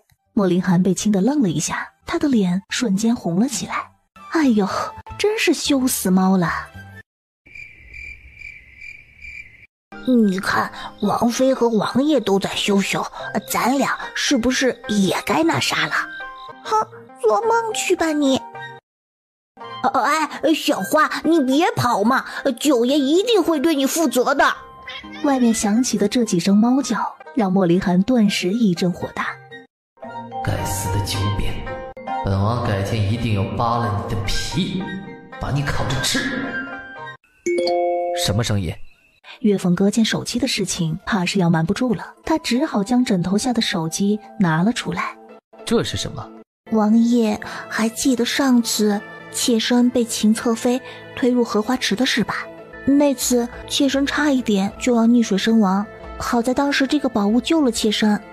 当时妾身完全昏迷的时候，这个宝物发出了一道白光，并且钻进了妾身的身体，给了妾身力量，于是妾身就醒过来了。你的意思是说，如果没有这个东西，你就不会活过来了。王爷说的没错，是这个宝物救了妾身，所以妾身一直都将它留在身边。那刚刚他想了一下，王妃又作何解释呢？刚刚那声响是宝物在告诉我，即将要有好事发生。哦，什么好事？王爷信不信，妾身可以用这个宝物变出东西来？王妃能变出什么东西来？本王倒是很好奇。妾身可以用这个宝物为王爷变出一只大肘子。怎么样，妾身说的没错吧？这一回莫林寒是真的相信了月凤哥的话。王爷，莫林寒，还请王妃陪着王爷在这里待会儿，我们这就去找南贤公子来为王爷医治身体。就在两人离开后，月凤哥立刻为莫林寒诊了脉。他惊讶地发现，莫林寒竟然与皇后一样，都中了火寒之毒。在莫林寒的体内，竟然含有着另外一种剧毒，而这种剧毒似是刚被人下了没多久。月凤哥急忙拿出小瓷瓶，倒在了嘴里，含在口中，双唇贴在莫林寒的嘴唇上。月凤哥为莫林寒诊了诊脉后，便发现莫林寒体内的火寒之毒并没有完全被解除，看来他要想完全解除掉莫林寒的火寒之毒，还需要加一种药材。那个男人看到月凤哥时，他先是一愣，但很快脸上便露出了和善的笑容。这位便是王妃吧？在下公孙南贤，有礼了。你好，我是月凤哥。公孙南贤来到莫林寒的身前，为他诊了会儿脉。南贤公子，我家王爷怎么样了？你家王爷身体已无大碍。什么？这怎么可能？王妃，王爷的身体是不是你治好的？是啊，我之前制炼出一些解药，于是便为王爷服用了。王妃难道一直知道王爷中毒的事儿？我是今天才知道王爷中了火寒之毒，不过好在我未卜先知，事先制炼出了解药。王妃还真是会未卜先知啊！你笑什么笑？本宫就是有未卜先知的能耐，你很不服吗？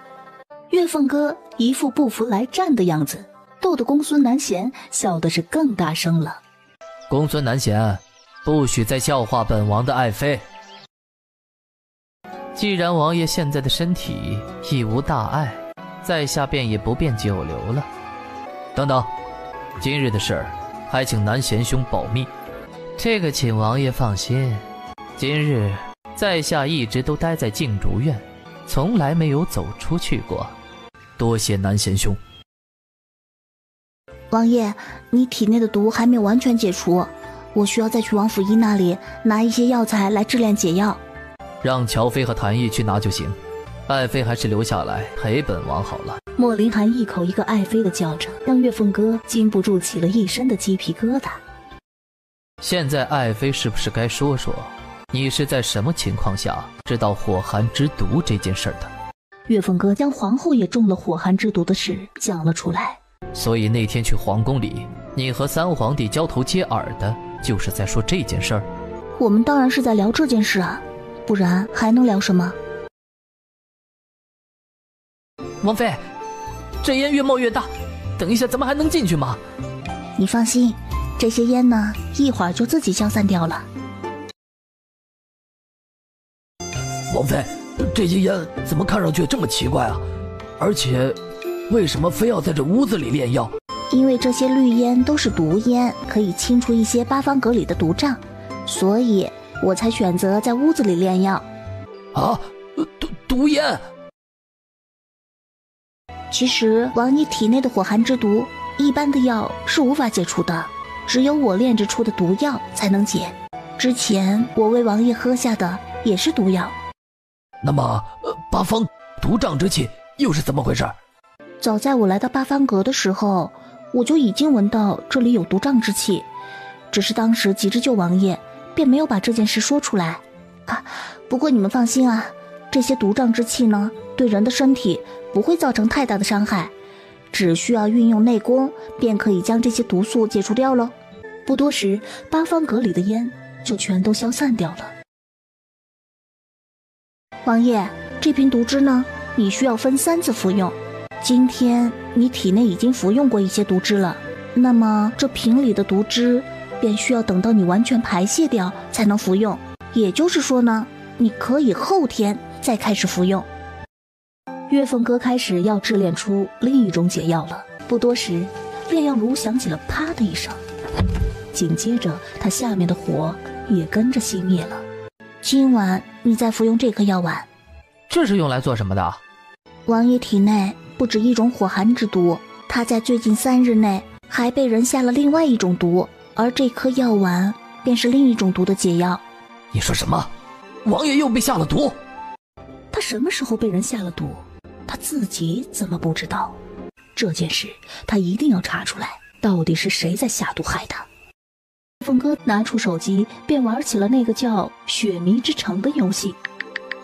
月凤哥刚一进游戏，就看到里面竟然还有一个游戏玩家。自从他带着手机穿越过来，就没有在这款游戏里见到过其他玩家。喂，你怎么会进入到这款游戏里的？那个人没有回答，看样子像是在挂机。他刚要转身离开去打大怪，就见那个男人朝着他砍了过来。月凤哥急忙一个跳跃，躲过了对方的刀。喂，你是不是有病啊？怎么见人就杀？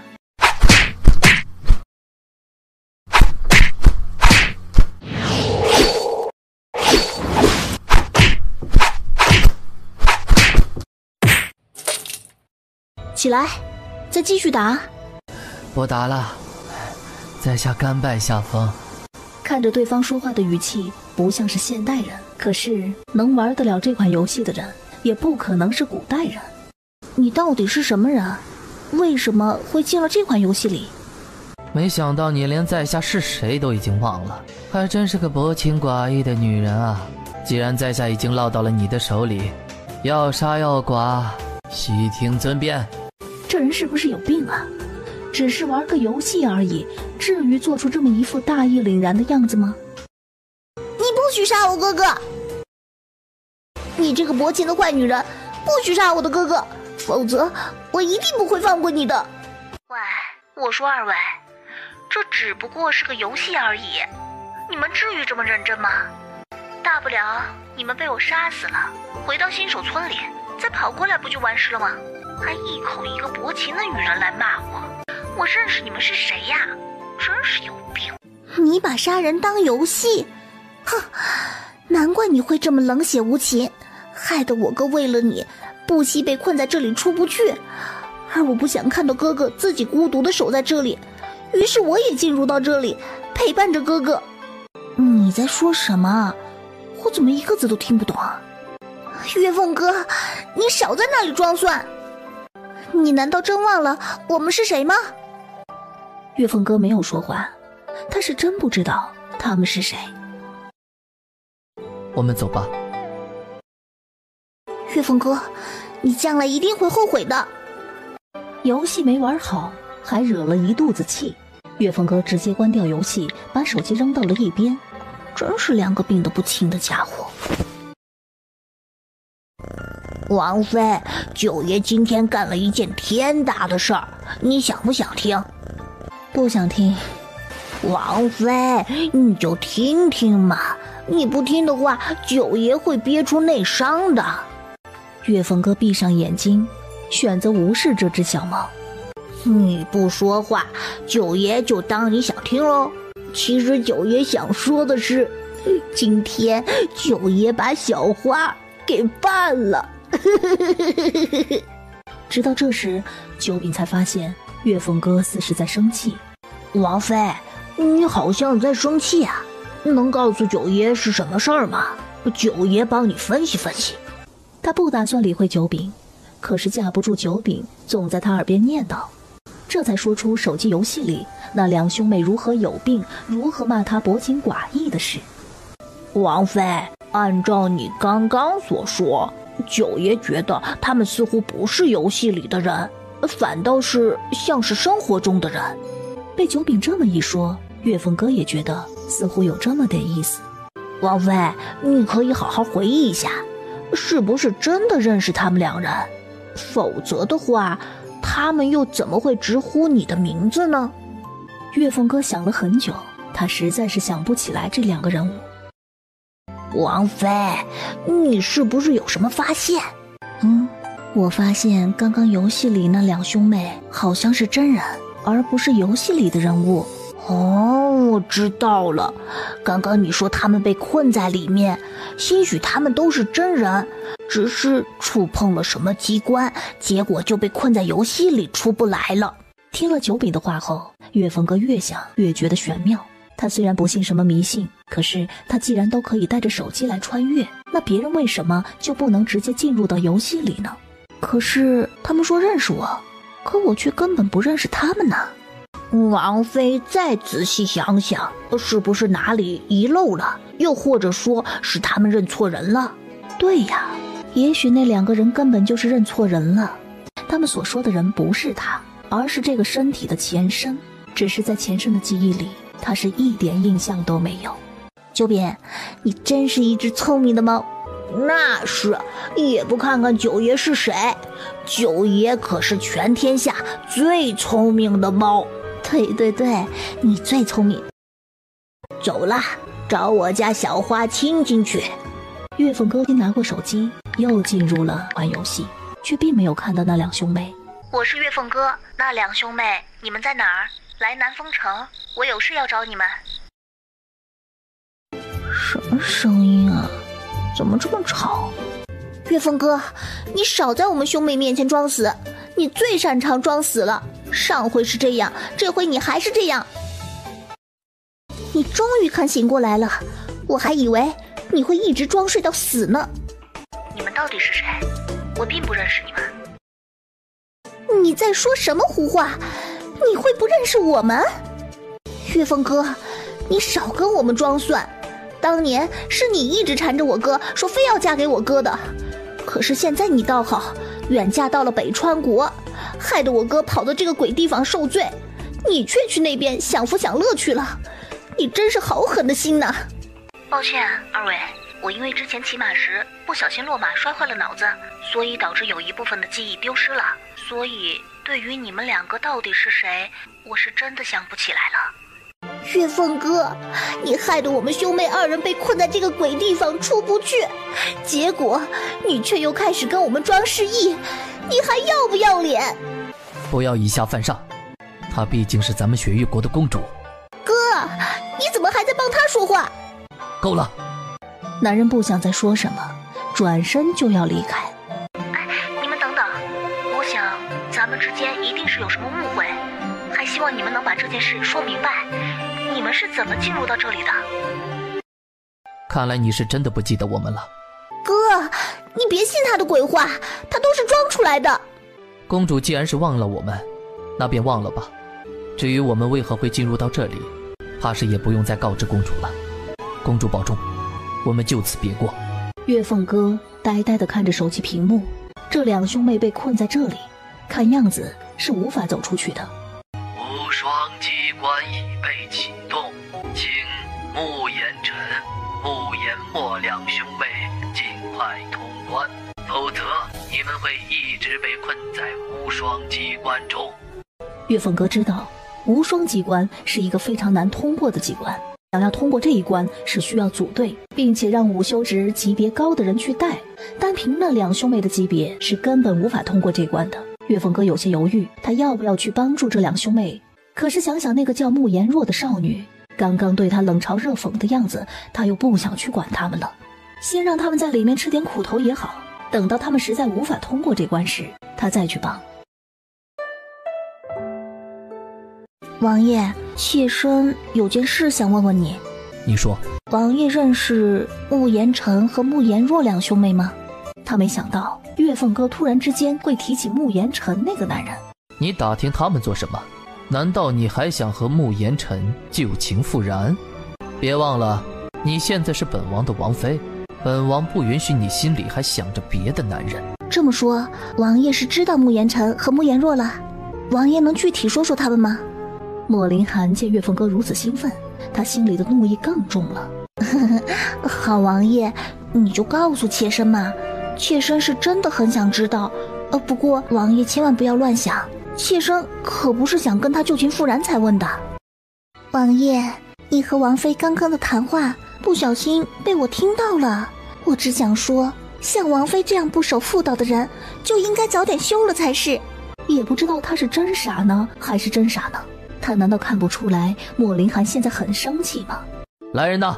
谭毅和乔飞立刻走了进来，把秦侧妃给本王扔去冷殿，让她在那里好好的思过。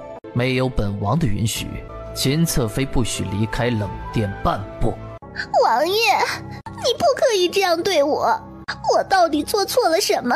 你要把我扔去冷殿？连自己做错了什么都不知道，秦侧妃更应该去冷殿里思过了。带下去。王爷，我不想去冷殿，你不要让我去冷殿！你们快放开我！都吃了雄心豹子胆了不成？都快点放开我！既然爱妃如此想知道他们的事儿，那本王就讲给你听好了。莫林寒将月凤歌嫁到北川国时收到的那封信里的内容讲了出来。爱妃难道就一点难过都没有吗？那个慕言辰很爱你，可是你却嫁给了本王，他在信中的字里行间都在威胁本王不要碰你。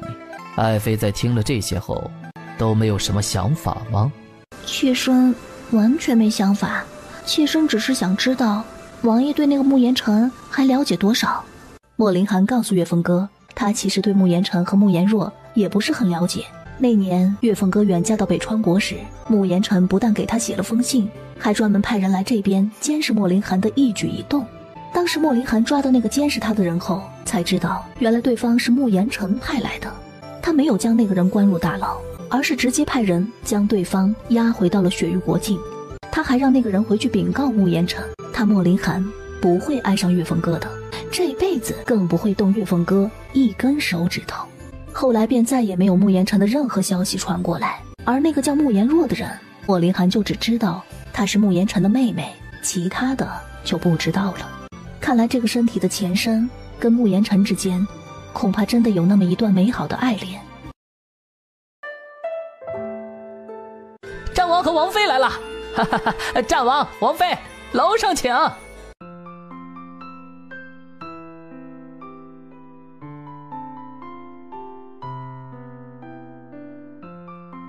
把你们酒楼里最好吃的上来，再上来一壶酒。既然王妃想喝酒，那就上一壶你们酒楼里的桃花醉吧。好嘞，二位先坐着，小的这就去拿酒来。不多时，店小二便端来了一壶桃花醉。二位慢用。月凤歌闻着面前杯中的桃花醉，那香气扑鼻而来。他拿起酒杯放到嘴边尝了一口，这酒一点都不辣，反而带着迷人的桃香味儿，好喝。月凤歌非常喜欢这桃花醉的味道，不大一会儿已经连喝了2杯。爱妃再这样喝，怕是真的会醉了。王爷在关心我？你是本王的爱妃，本王自是在关心你。王爷可以放心，妾身在酒量上可是千杯不醉的。月凤歌正这么说着，就感觉到一阵头晕。他可是千杯不醉的体质，怎么可能喝了3杯桃花醉就迷糊成这样？酒里有毒。来人，去查这酒里是谁下的药。很快，谭毅和乔飞便抓着一个女人走了上来。拜见战王。这酒里的毒是你下的？莫林寒的声音冰冷无比，听得那个女子脚底生寒，一句话也说不出来。说，这酒里的毒是不是你下的？是民女下的毒。竟敢给本王的爱妃酒里下毒，你真是好大的胆子！把她给本王拖下去，重打50大板。是，王爷。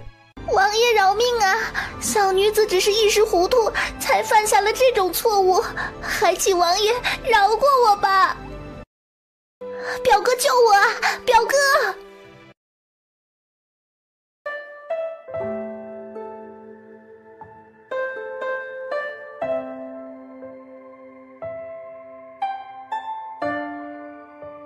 皇后身体里的毒很快就全都解除了。谢谢你啊，战王妃，如果没有你，恐怕哀家就真的要死在今晚了。拜见三皇子。本皇子听说二皇嫂来了，便特意过来见见。二皇嫂。三皇子你好。母后，你现在感觉怎么样了？有没有好些？母后身体已无大碍了，彻儿不用再担心了。岳凤哥的手机突然响了一声，那是微信的铃声。皇后在听到这个声音时，脸上立刻一僵。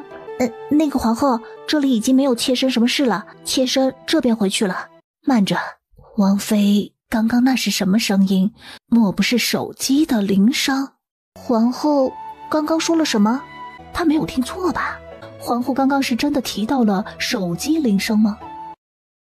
没什么，可能是哀家听错了吧，不可能是手机铃声的。皇后娘娘也知道手机？王妃也知道手机？天王盖地虎，宝塔镇河妖。岳凤哥是真的确定了，皇后跟他一样都是从21世纪穿越过来的人。他们兴奋地笑着，没过一会儿又都哭了起来。等等，母后，二皇嫂，你们这是怎么了？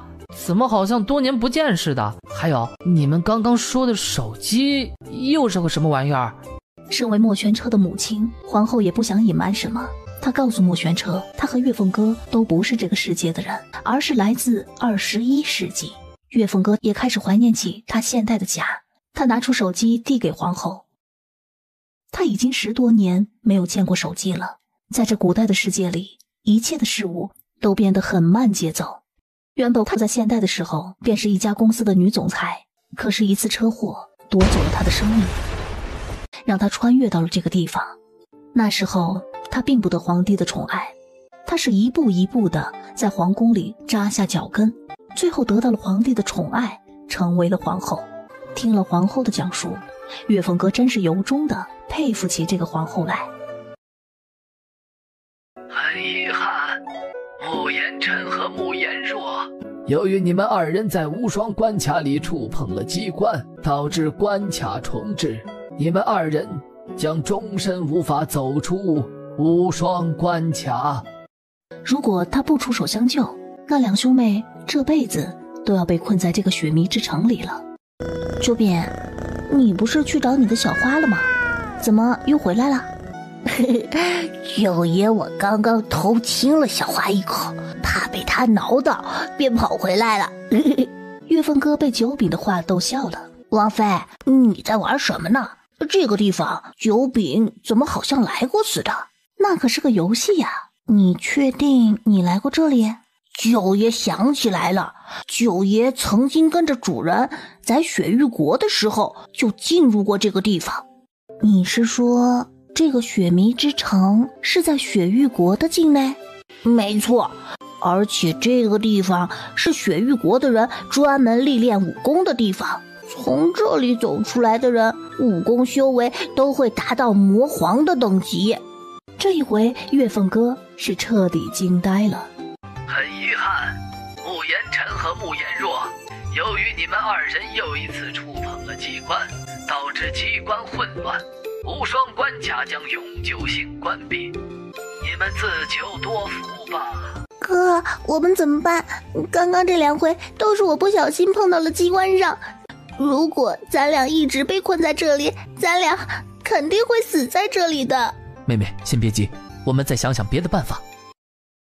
哥，咱们没有别的办法可想了，除非这里有人救咱们，否则这辈子都不可能出去了。你这个蠢女人，就知道给别人添乱。本来我还想进去救你们的，现在好了，就是大罗神仙也救不了你们了。当岳凤哥的声音出现时，慕言辰和慕言若都先是一愣，而直到这个时候，2人才突然间察觉到一丝不对劲。岳凤哥，你真的在雪迷之城里吗？废话，我不在雪迷之城，又怎么和你们说上话？可是你不应该在北川国吗？你怎么会回到雪域国了？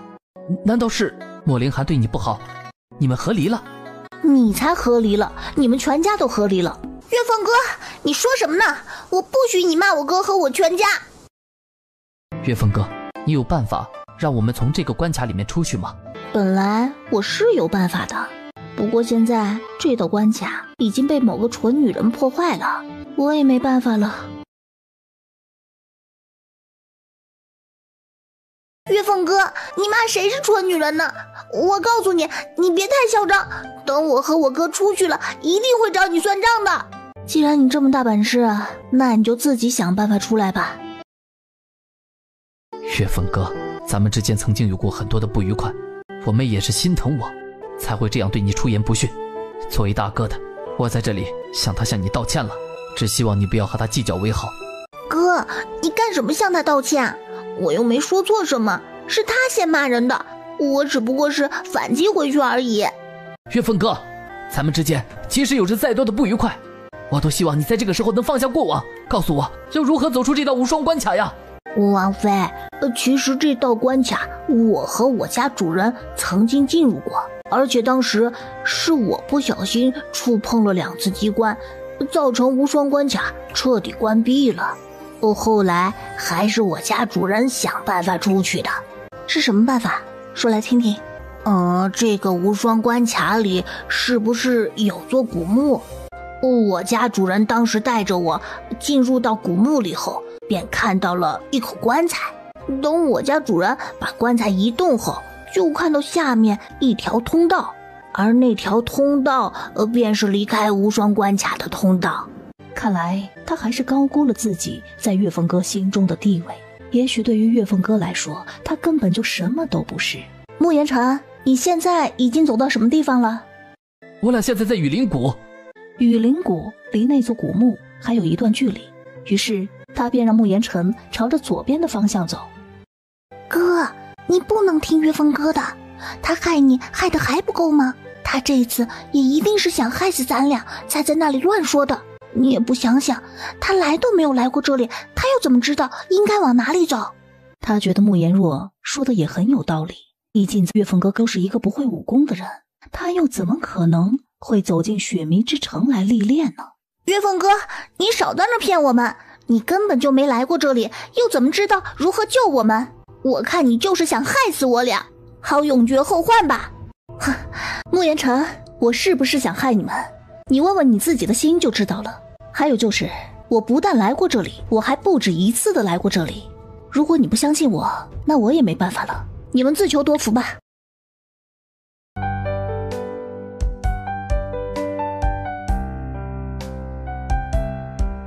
这位公子，一看呐，你就是个识货的人，你手里的玉簪可是上等的好玉制成，买回去给你的心上人戴上，保准衬托的她更加的美丽动人呐。公子啊，我们还是走吧，这个摊主一看卖的就是假货。你怎么看出来的？公子啊，你忘了我以前是做什么的吗？在我成为奴婢之前，我家可是卖玉的，只是后来家道中落，最后我爹没办法，才将我送去做了婢女。我当然知道你手里的簪子根本就不是玉，而是一块绿色石头打磨而成的。不好意思啊，不买了。不买？你站在这里这么久，哎呀，去，快点离开，别挡着我做生意。青只见摊主竟然敢撵他家王妃，气得他上前就要骂摊主，却没想到月凤哥竟然先他一步，踹了一脚摊位。摊主见状，气得瞪大了绿豆眼，他从摊位后面走出来，伸手就要去抓月凤哥的衣领。你把我的宝贝都打碎了，赔我的宝贝！月凤哥正要出手去打掉摊主的手时，报官！大家快去帮我报官！战王打人了！月凤哥感到很意外。莫林寒，你这是做什么？他敢欺负你，我就要给他点教训尝尝。月凤哥看着面前的男人，总觉得哪里怪怪的。别在这里大呼小叫的了，拿去治手伤。摊主接过那锭银子后，他再也不喊要报官的话，连摊位也不要了。月凤哥看着面前男人的举动，更是感到不对劲。莫林寒如果真想伤了谁，是不可能打一巴掌再给一个甜枣的，他会完全不理会对方的痛苦，转身就走的。不对劲，面前的男人不是莫林寒。战王好残忍啊！哎，你少说点话，小心战王掰断你的手指头。真没想到啊，战王居然是这样的人呐！我一直都把他当神仙一样对待。我也一直把战王当神仙一样对待，他一直都对咱们百姓特别好，我还以为他心很善的。你们可别乱讲话了，小心把战王给惹怒了，他让你们呐直接见神仙去的。你不是战王，你到底是谁？公子，这是怎么回事啊？本王怎么不是战王了？难道这个世界上还有第二个莫林寒不成？哼，别以为你假扮成莫林寒的样子，你就可以骗过所有人。你之所以这样做，就是想抹黑战王的声誉。我说的没错吧？哦，何以见得？你可别忘了，本王刚刚可是在帮你，你可不能反咬本王一口啊！伪装术嘛，他可是最擅长的。哼，你敢不敢让我摸你的脸？如果你真的是莫林寒，我给你100两黄金；如果你不是莫林寒，那可就别怪我为莫林寒除害了。他自己特制的人皮脸，薄如蝉翼，贴在脸上之后就跟真的皮肤一样。他可不信月凤哥摸上一把就能摸出异样来。本王的脸你可以随便摸。月凤哥手上一用力，一张人皮脸便被他扯了下来，可露出了一张犹如谪仙般出尘的面孔。上官莫名没想到月凤哥居然真的将他脸上的人皮揭了下来，他在震惊的同时也开始对面前的月凤哥暗暗佩服起来。他的伪装术可是无人能看出来的，为何月凤哥一眼便认出他不是莫林寒？嘿，亏他长得如此出尘，没想到做起事来居然如此的心狠手辣。哎，可不是嘛，还好有这位公子在，揭穿了他的真面目，否则他都把咱们大家给骗了。我为刚刚说战王的坏话而道歉。我也道歉，我也道歉。上官莫名见自己的计谋没有得逞，他正想趁乱溜走，却被月凤哥一把抓住。怎么，刚刚想要抹黑战王的声誉，这会儿被拆穿了，你就想走？松手！敢冒充莫林寒，还想抹黑他的声誉，你这是找死！上官莫名没想到月凤哥居然会还手，他所知道的月凤哥是不会武功的，怎么嫁到战王府1年多，他就学会了武功？而且他的武功并不在他之下。你到底是什么人？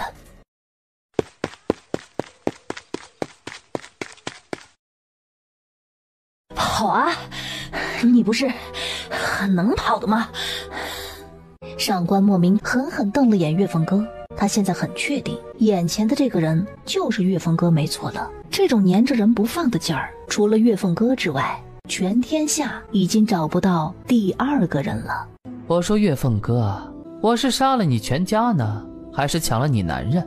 你就这样一路追过来，你不累吗？你的确没有抢我的男人，但是你却想着要损毁我男人的声誉，单凭这一点我就不会放过你。虽然我不知道你是谁，但是既然你落在了我的手里，也算是你的幸运。如果你落在我男人的手里，恐怕你就会知道什么才叫人间炼狱。说吧，你想怎么个死法？上官莫名在听到月凤哥口口声声说着他的男人时，他的心里就是一阵的火大。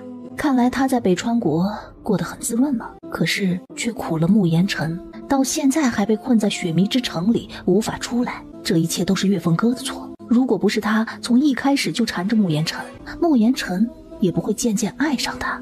结果他却在慕言辰爱上他的时候，决绝地离他而去，投奔到北川国战王的怀抱。这样的女人一点都不值得慕言辰去爱。月凤哥，你少在我面前装不认识，别以为你嫁给了战王我就不敢动你。你害得我兄弟慕言辰去了雪迷之城已经2个月了，到现在是生是死都不知道。你以为你有了莫凌寒这个靠山，我就不敢动你了吗？我告诉你，今天不是你死，就是我亡。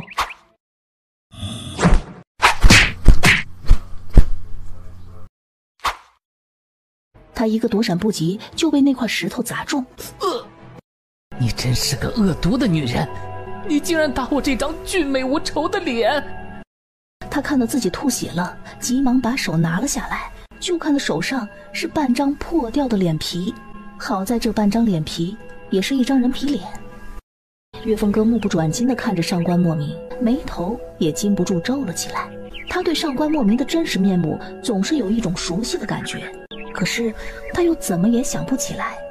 怎么，被我的真面目迷了魂了？我告诉你，这辈子你都别想打我的主意，我可不是慕言辰，我也不会那么轻易的被你迷了魂。哈，还真是可笑了，我连你是谁都不知道，又怎么可能会被你迷去魂魄？只不过呢，我奉劝你，大话先别说得太早。像我这么花容月貌的女子，不知道有多少男人喜欢，只怕日后说不定你也会爱上我。到那个时候呢，被重重打脸的人就是你了。岳峰哥，你嫁了个男人，就可以将我和慕言辰忘得一干二净，你还真够狠毒的。慕言辰真是看走了眼，居然会爱上你这么狠毒的女人。上官莫名一边说着，一边朝着岳峰哥攻击过去。上官莫名也没有想到，岳峰哥的武功居然这么强。眼看着岳峰哥一拳就要打到他的脸上，他急忙双手捂住脸。你这个女人，快停手，不要打我的脸！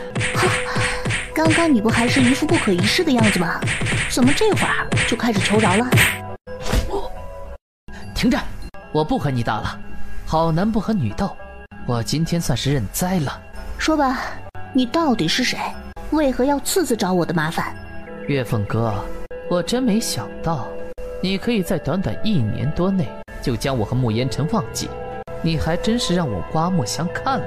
岳凤哥越听越发懵，他是真的不记得面前这个男人是谁了。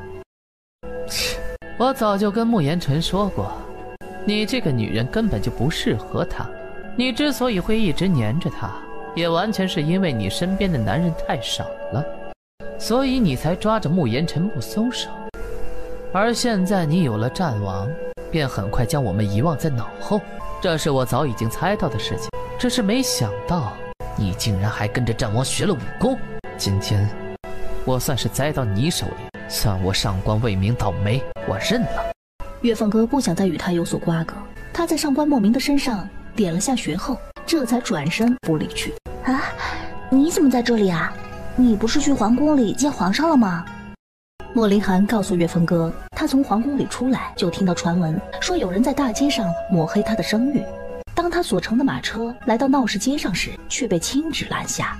他这才知道岳凤哥出了事，于是便急匆匆地追了过来。走吧，我们回王府。公子，你不能这样，小女子是只卖艺不卖身的。哈哈哈哈！岳凤刚刚就只是想逗逗晴儿而已，看着她那副如同受惊的小鸟，他又觉得十分的可爱。你的曲子唱得很好听，本少爷还没有听够，你再给本少爷唱一首吧。公孙南贤总觉得那抹身影非常的熟悉，可是他在听到对方的声音时，又觉得自己是不是猜错了。公孙南贤见天色不早了，他从青竹院偷偷出来玩，是不能在外待太久的，否则定会被大皇子发现。时间不早了，在下也要回去了。今晚有孟姑娘作伴，在下玩得很尽兴。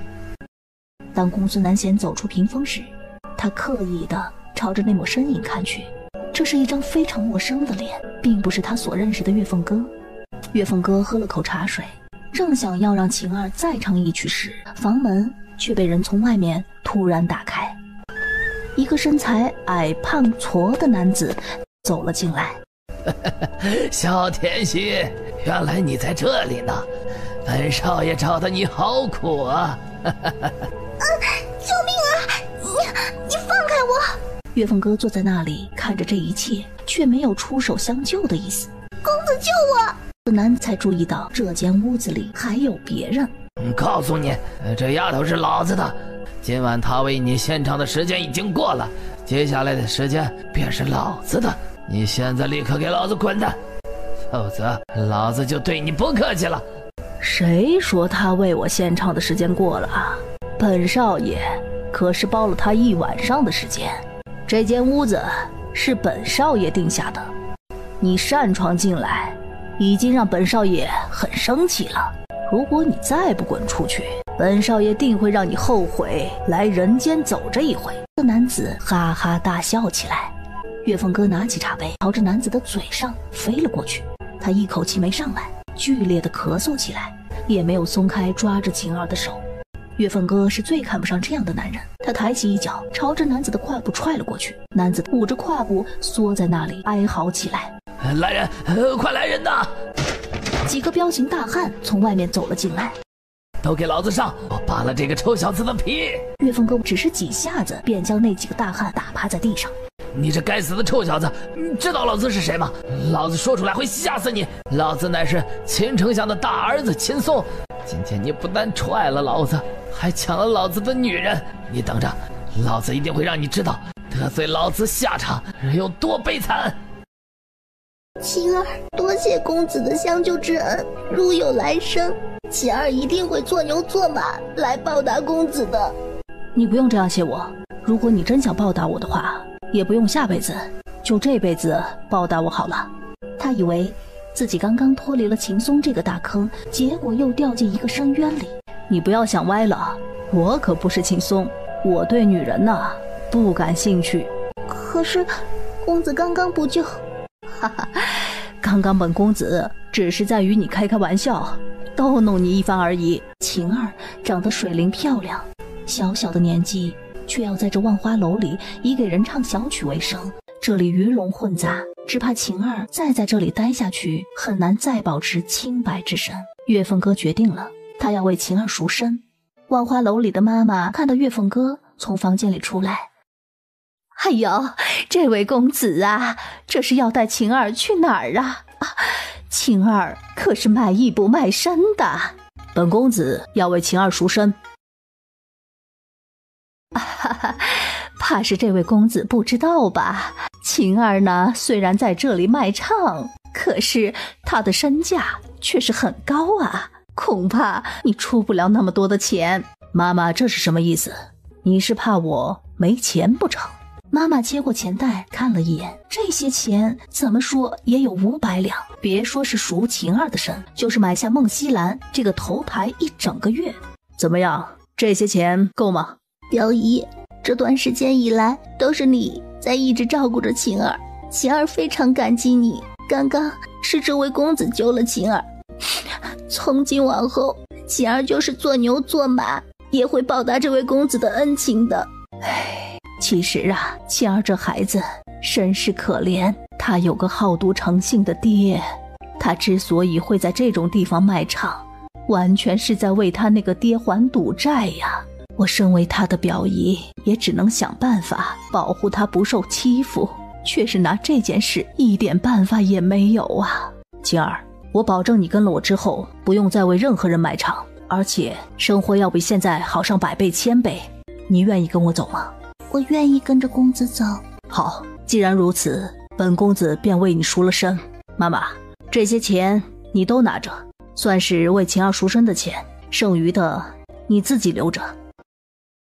岳凤哥来到八方阁里，便对莫林寒说出了晴儿的身世，并且告诉他已经收晴儿为自己的贴身婢女了。爱妃想让谁当你的贴身婢女，本王都是同意的，只要对方不是男人就行。莫林寒揽着岳凤哥，指了指八方阁里的武器，挑一样趁手的武器，以后你日后出去玩可以有个防身的。岳凤哥看着摆放在两边的武器，他最后挑了一把小巧的匕首。岳凤哥将匕首从鞘里抽出时，匕首上立刻泛起了一道寒光。真是一把好匕首，我就要它了。莫林寒没想到岳凤哥最终会挑了这把匕首，这是他在当年征战雪域国时在某个大将军的身上搜到的。当年莫林寒也曾试图抽出过这把匕首，却并没有将其抽出鞘。秦松被我踢了一脚，他绝对不会善罢甘休的，而且我女扮男装的事也一定会很快被他查出来。他的父亲秦高秦丞相恐怕也不会对此视而不见，到那个时候你要怎么办？哼，秦高要么别招惹到本王，否则的话本王一定会让他的整个丞相府鸡犬不宁。岳峰哥知道，以莫凌寒的个性，他一定会说到做到。如果秦丞相真的不怕死的，为了秦松的事敢招惹到他，他也一定不会让秦丞相好过的。等到那个时候，秦松也就离死不远了。莫凌寒一副护妻心切的样子，让岳峰哥很是感动。岳峰哥在莫凌寒的脸上偷亲了一下，便笑着跑出了八方阁。莫凌寒看着岳峰哥逃跑的背影，嘴角忍不住上扬了起来。岳峰哥回到月瑶殿时，就看到晴儿正在晾着一件衣服。王妃，以后在我面前不用这么拘谨，我这里没有这么多的规矩。说说你爹的事吧，他那边还欠了多少赌债？我爹他每天都会去赌坊里赌，输了钱就会来找我要。我也不知道他那里到底欠了多少赌债，只是每次给他钱后，他不到1天的时间就把钱全都输没了。你不用担心这些，你爹那边呢，我会去处理，你就安心在王府里住下，做我的贴身婢女就行了。这里呢，没人敢欺负你的。晴儿一脸感激地看着岳峰哥，他知道自己是遇到好人了，哪怕让他做牛做马，他也心甘情愿。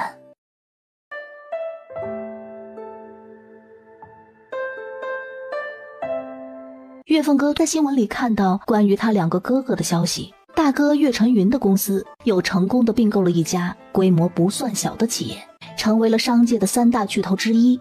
二哥岳晨毅是著名的歌手，他的演唱会又成功的举行了23场，并且场场爆满。他又开始想念起这2个哥哥，想给他们打电话了。退出新闻浏览器后，岳峰哥便进入淘宝里，想着买张电话卡，可是他找了一圈也没有在淘宝里找到电话卡。不是吧，那张卡被收空了？岳峰哥进入微信里找别问我是谁，等了好久，别问我是谁才回复了。刚刚睡着了，才看到你的消息。我这里倒是有一张可以打给现在的电话卡，不过任务比较不好做。是什么样的任务？说来听听。攻略苏木泽，让他拜你为师，并且跪在你面前喊你3声的赌界大佬。这个任务确实很难完成，那个苏木泽是个很危险的人物，他最好不要去招惹他为好。就只有这么一个任务吗？没有其他任务可以得到那张手机卡吗？有是有，只不过比这个任务还要麻烦。什么任务？另一个任务就是回到雪域国去找着慕言辰，然后跟他说你爱他。这都是些什么破任务啊？他只是想给现代的2个哥哥打通电话，怎么就那么难？算了，那张卡我不要了，反正就只能打出去1次电话，过后就报废了。我为了那么一张破卡去做这样难为自己的任务，不值得。王妃可要想好了，其实这2个任务都不难完成的，只是稍稍有些麻烦而已。而这张电话卡可不只能打出去1次电话哟，它是可以无限次打电话的。你随时都可以跟你的哥哥们打电话，也可以给我打电话。岳峰哥一听，他的心再次想搏了起来。为了能跟现代的2个哥哥无限次的通上话，他决定就去做这其中的一个任务。好吧，我就要这张手机卡了，而我要做的任务就是让苏木泽跪下来喊我3声赌界大佬。王妃真是英明，你所接受的这个任务其实是最好完成的。对了，我差点忘了告诉你，这个任务必须是你以女人的身份去完成，也就是说，你不可以再乔装打扮成男人的样子去见苏木泽，否则任务失败。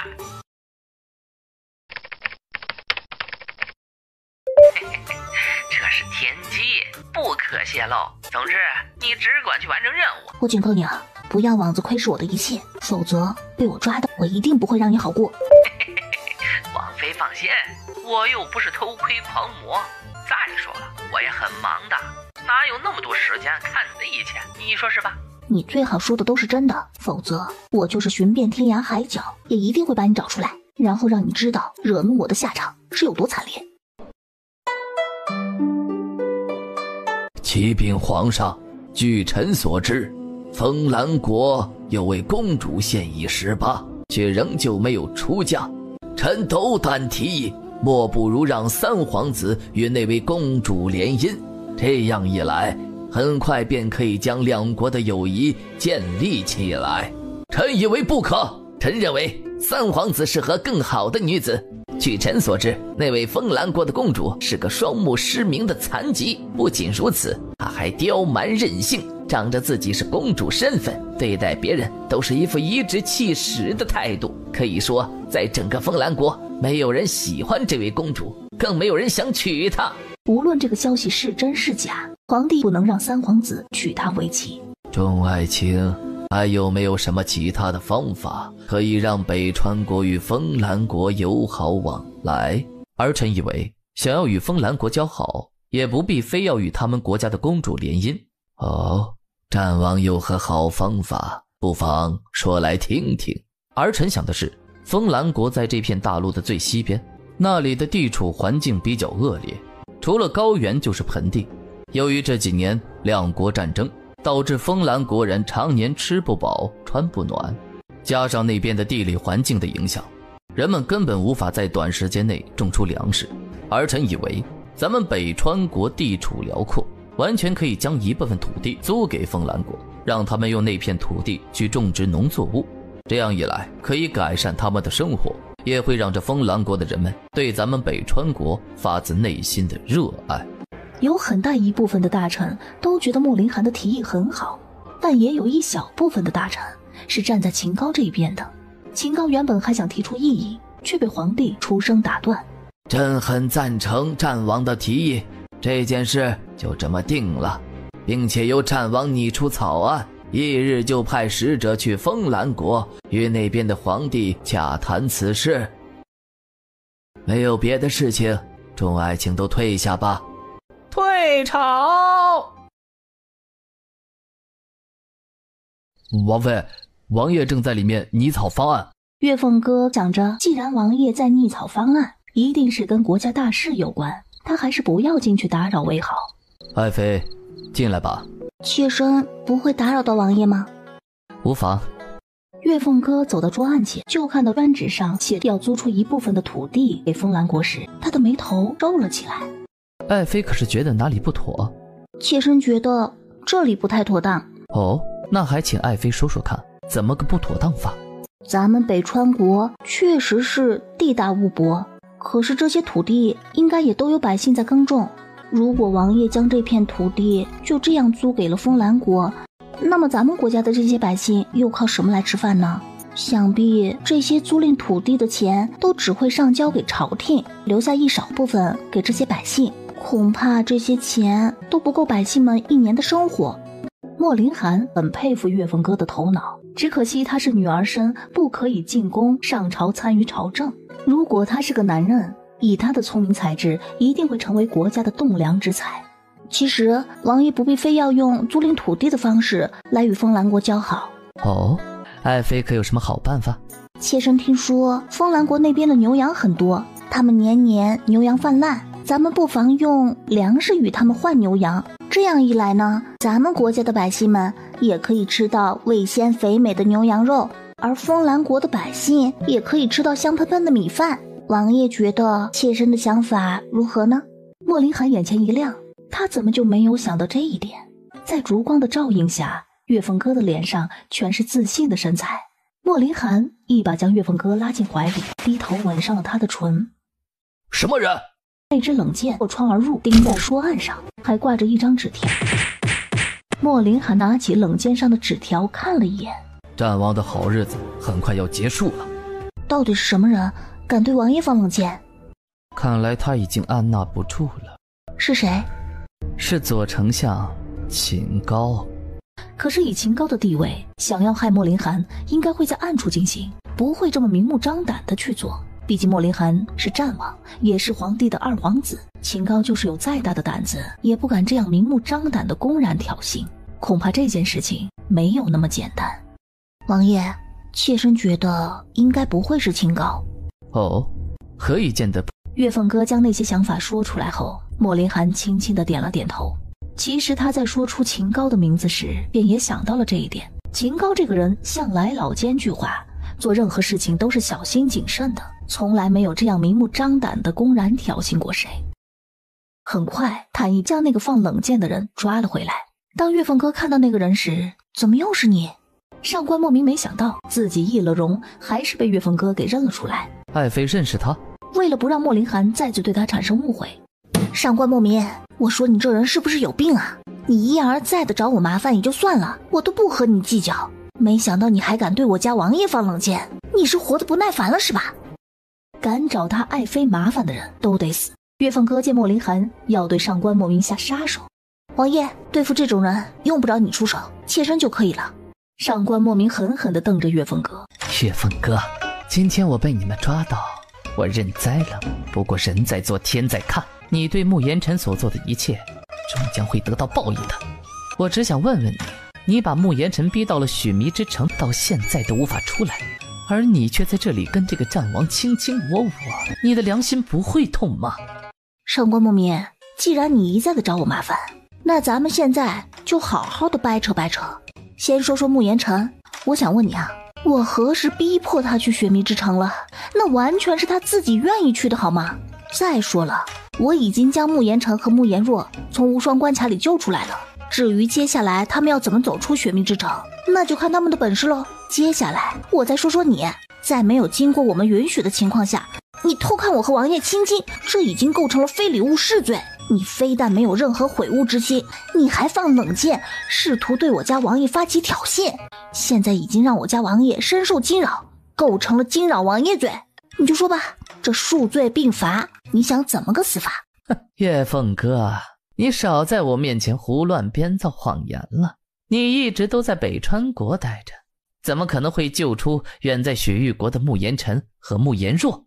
难道你一个人还能分成两个身体，一个留在北川国，另一个跑去雪域国？真是可笑至极呀！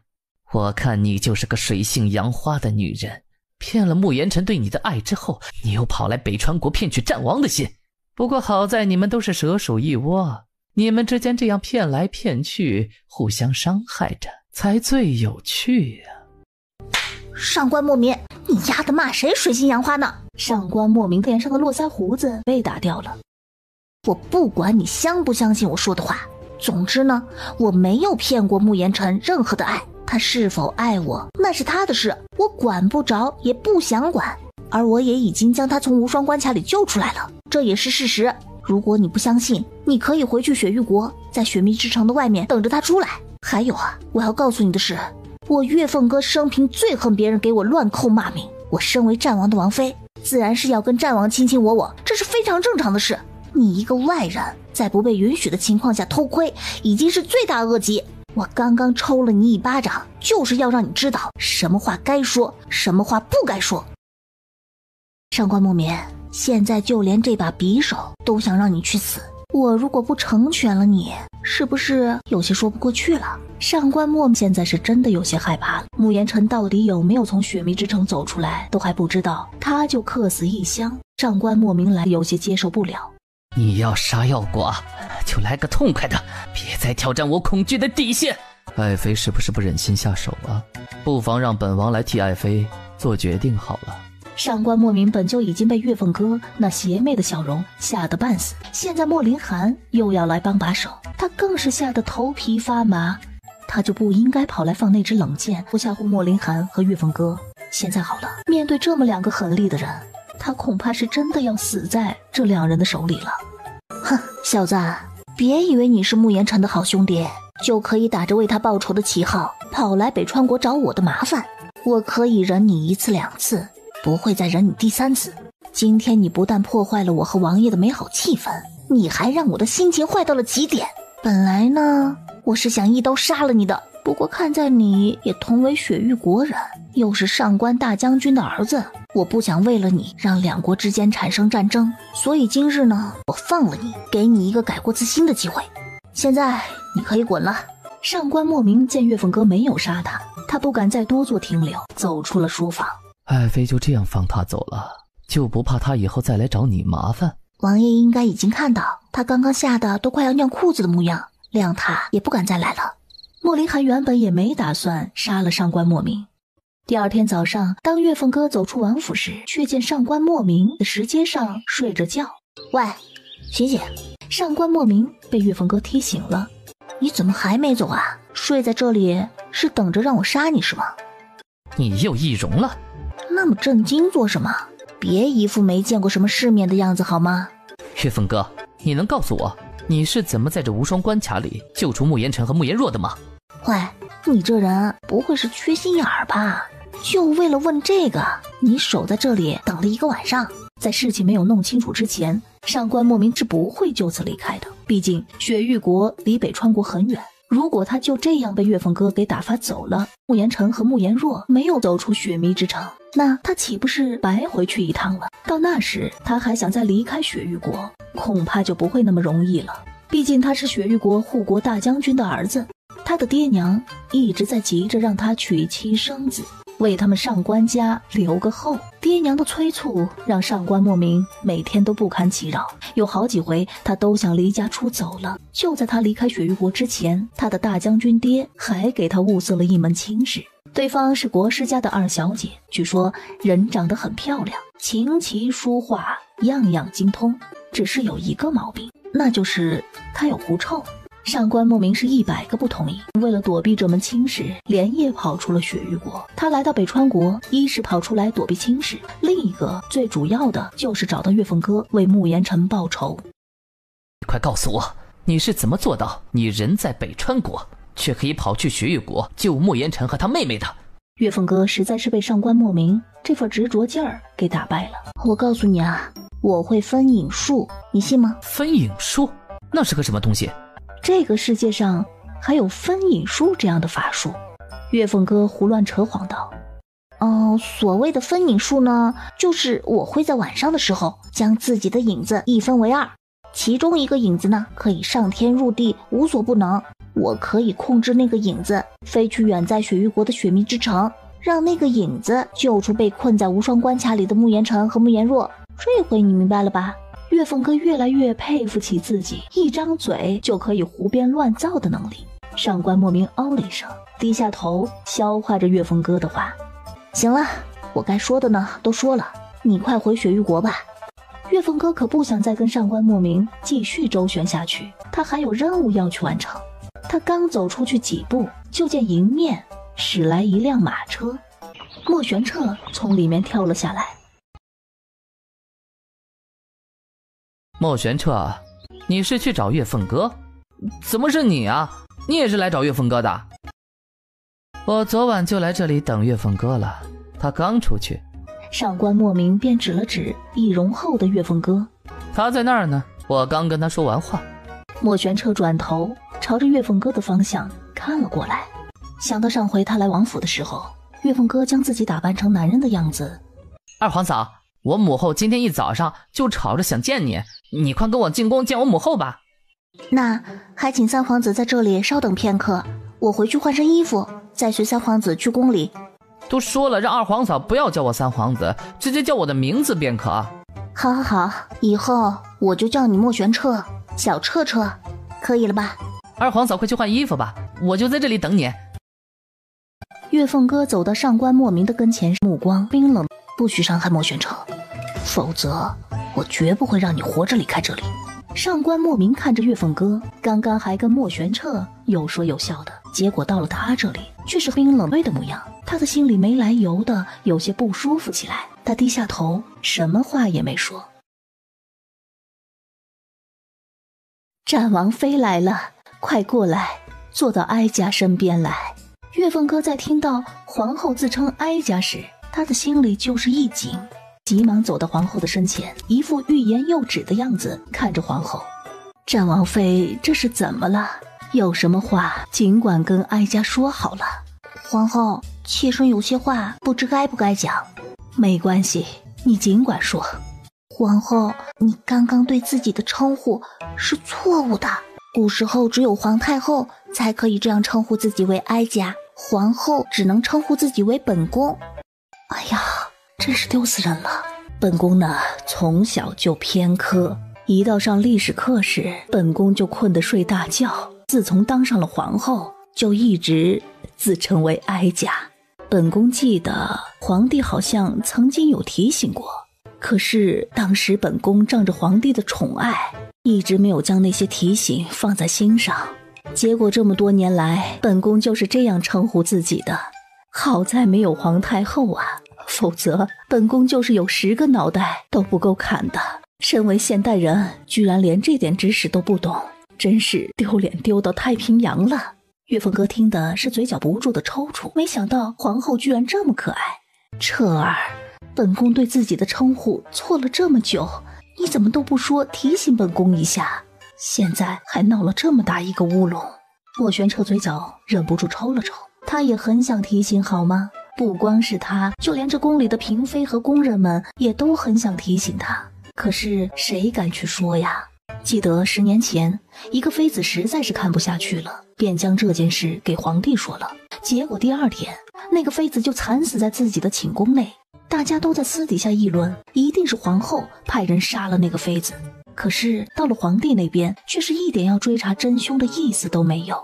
大家为了保命，都把这件事烂在肚子里。莫玄彻见皇后都没有怪岳凤哥，提出他的错误，他也壮着胆子将自己的心里话讲了出来。你是本宫的儿子，本宫怎么可能会因为这些而杀了你呀？再说了，那个妃子的死，本宫也不知道是怎么回事好吗？这么大的一个屎盆子扣到本宫头上，本宫都没有找人去杀了那些乱嚼舌根的人，你说本宫还能害你不成？这件事只有咱们3人知道，你俩谁都不许说出去啊，否则本宫这张老脸可就没地方搁了。请皇后放心，妾身走出这间昆明宫，就会将这件事呢忘得一干二净。母后放心吧，孩儿半个字儿都不会说出去的。你先出去吧，本宫还要和战王妃聊会儿天。母后要和二皇嫂子聊什么呀？就不能让我听听吗？我俩要聊现代的事，你能听懂吗？既然你都听不懂，还在这里待着干什么？快出去逗弄你那些小宫女玩吧。母后，你就让孩儿在这里待着吗？孩儿还想听听母后和二皇嫂聊天，孩儿对你们那边的生活特别的好奇。本宫要和你二皇嫂聊些女人之间的小秘密，你一个男孩子家有什么可听的？去，玩你的泥巴去。莫玄彻见自己现在连撒娇的方法都不好使了，郁闷地退出昆明宫。哎呀，真是装皇后装得我都要累死了。你说这古代的礼数怎么这么多呢？偏偏我对历史还一点兴趣都没有。你说我要是穿到未来该多好啊，说不定还可以直接登上月球呢。还是咱们现代人好，说话做事都干脆利落，哪像这些古代人呐，说起话来文绉绉的，什么事儿都得绕了一大圈才把事情说明白。有时候我听他们说话呀，我真是急得要死。以后我就直呼你岳凤哥好了，你呢，在别人面前可以称我为皇后，等到私下里你也可以直接称呼我为芳姨。好啊，只要皇后愿意，以后私下里我就喊你芳姨。能说说你吗？你在现代是做什么的？又为何会穿越到这里来？岳凤哥告诉皇后。2个女人聊了很久，岳凤哥才告辞。来到昆明宫外，岳凤哥就看到莫玄彻正蹲在地上画圈圈，看着他一脸委屈的样子，他终于忍不住笑出了声。二皇嫂，别笑了好吗？母后从来没有这样跟我说过话，都是因为二皇嫂。反正我不管，二皇嫂必须要补偿我才行。要我怎么补偿你啊？请你喝酒，还是带你去逛逛万花楼？嘿嘿，把二皇嫂的手机借我玩玩，就算是补偿我了。真是个没长大的小孩子呀！等会儿呢，你去个没人的地方玩，不能让别人看到这个手机啊，否则被别人夺去就坏了。嘿嘿嘿，二皇嫂放心好了，我待会儿回我的玄云宫去玩。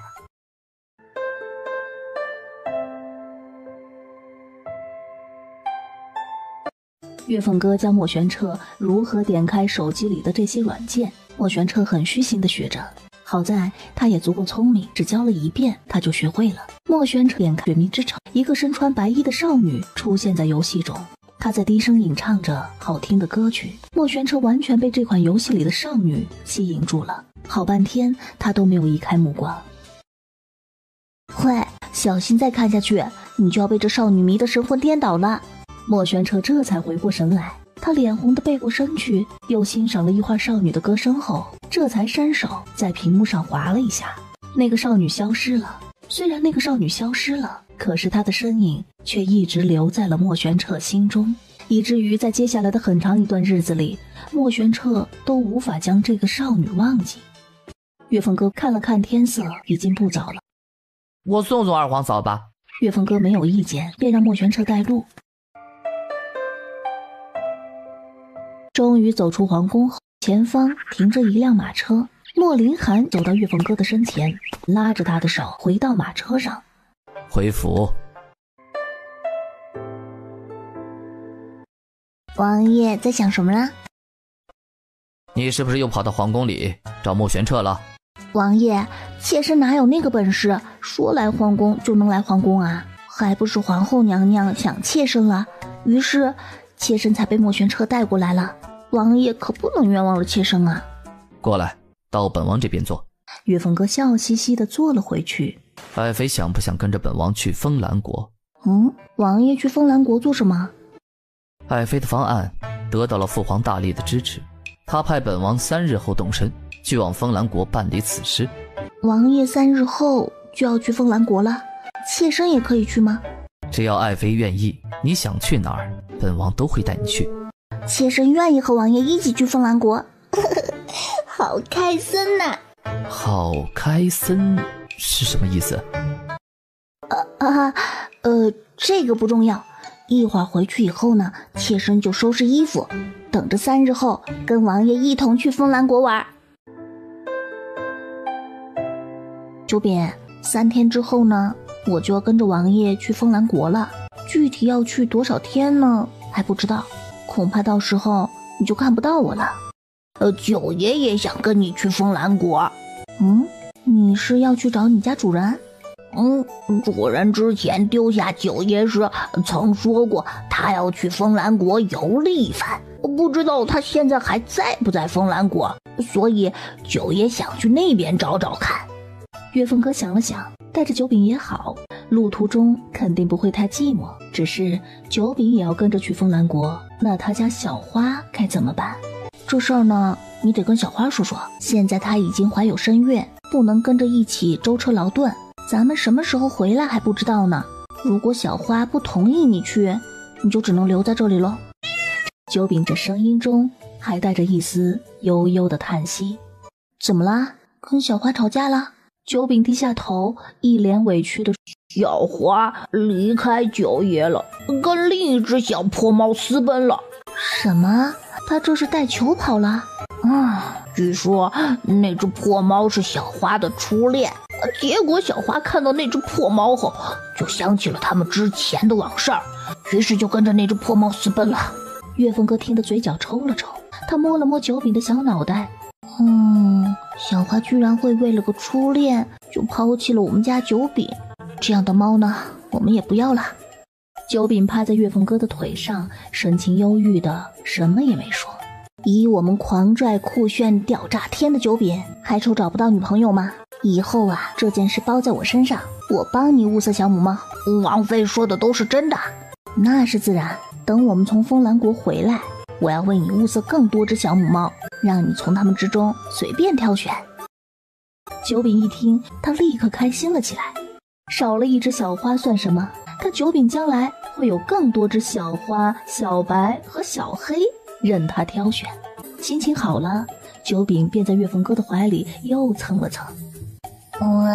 王妃对九爷真好，九爷越来越喜欢王妃了。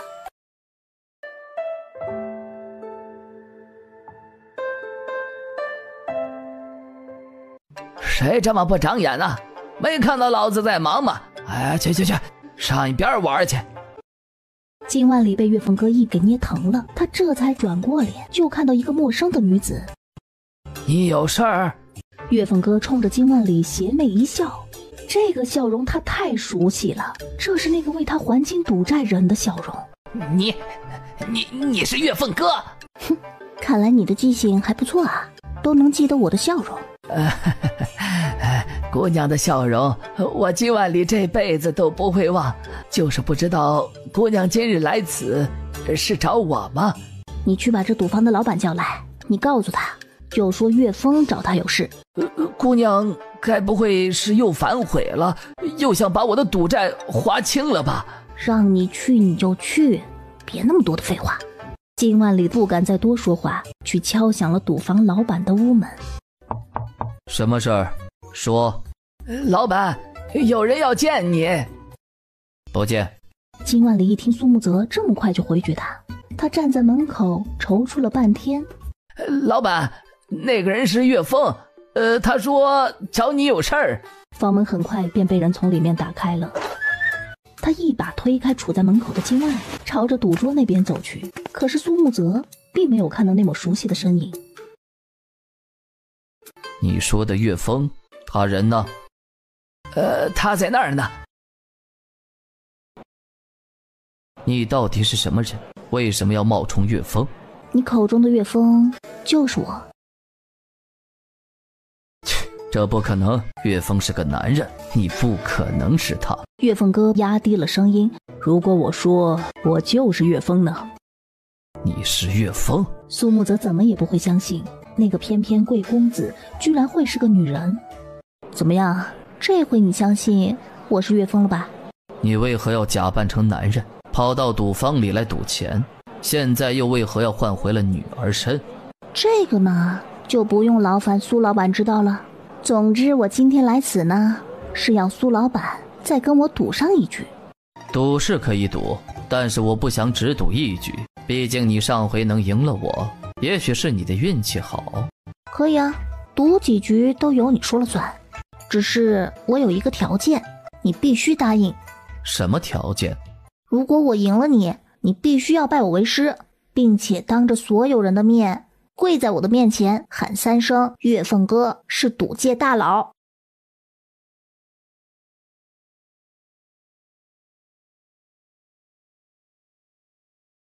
苏老板，现在是该到你履行承诺的时候了吧？苏木泽抬起头，睁着一双无神的眼睛，身上的力气也全都在这一刻散了去。师父在上，请受徒儿一拜。还有呢？岳凤哥是赌界大佬，岳凤哥是赌界大佬，岳凤哥是赌界大佬。乖徒儿，平身吧。苏木泽站起身来，今天真是丢人丢大了，他已经找不到自己的脸在哪里了。乖徒儿，继续看场子吧，为师呢要回府了。我送送师父。今天真是太舒坦了，不但将任务完成了，还平白多了一个徒弟。只是这个徒弟还是挺危险的，他没事的时候还是不要往这边跑为好。岳凤哥，怎么刚刚就拜了我为师，这会儿就直呼我名字了？你难道一点都不懂得尊师重道吗？苏木泽低着头，身上的戾气再次出现。算了，看在你还是赌坊老板的份上呢，这什么师傅的名称就免了吧，反正你知道我是你师傅就行，日后有什么好事呢，记得叫上我。苏木泽虽然觉得这些话不中听，但好在要比让他继续喊他师傅要强。是。岳凤哥，你到底是什么人？女人。苏木泽看着岳凤哥离去的背影，双手紧紧握成了拳头。你们都别胡说八道了，刚刚那个姑娘就是战王妃呀。其实啊，战王妃长得可漂亮了，只是这2次她来赌坊里玩都是易了容，她就是不想让大家认出她来才这样做的。刚刚我本来不想跟你们说，可是你们瞧瞧你们这些张嘴呀，说的都是些什么屁话，我实在是听不下去了。以后啊，你们在没有把事情搞清楚之前，最好先闭上嘴，否则这些话传到战王妃那里，恐怕你们怎么死的都不知道了。他没有见过岳凤哥真正的模样，如今倒是有些想看看他的真容了。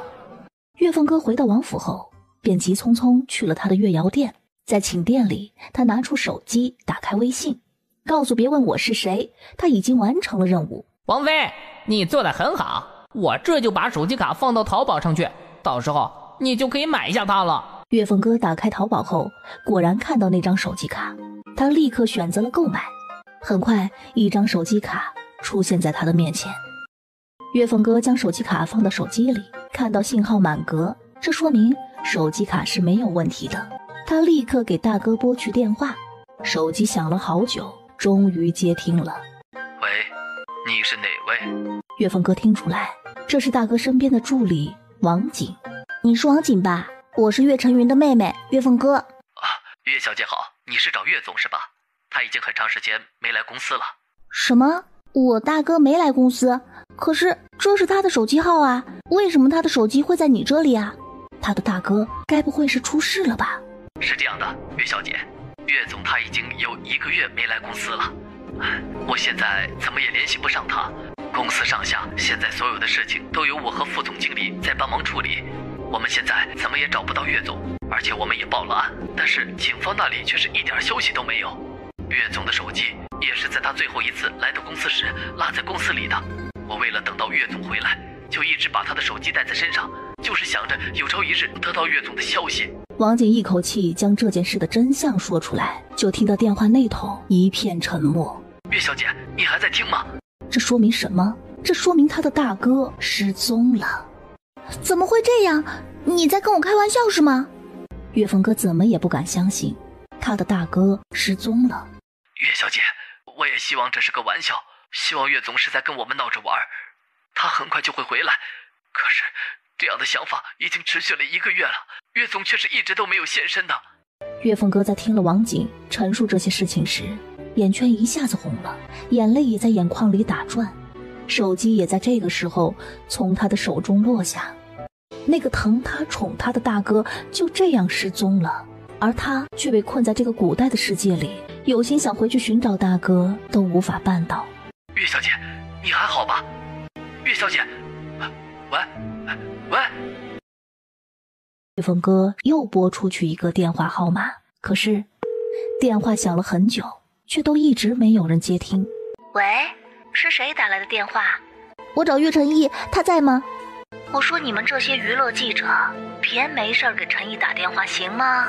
我跟你说了860遍，他的事情不用你们瞎惦记。我看你真是闲得没事干了。如果你再敢打来骚扰电话，你信不信我投诉你啊？我是岳凤哥，岳晨毅的亲妹妹，你让他接电话。啊，是岳小姐啊，我刚刚不知道是你，还以为是哪个娱乐八卦新闻的记者，所以呢才说了那些话，请你见谅啊。岳晨毅呢？你让他接电话。岳小姐啊，是这样的，陈毅呢现在不在我这边，他这会儿应该是去国外度假了。如果他二哥出国度假了，为什么他不带手机去度假？你到底是谁？为什么我二哥的手机会在你这里啊？你好，我是刘露露，岳晨毅的经纪人。哦，原来你是我二哥的经纪人，那你就更应该实话告诉我二哥到底在哪里啊？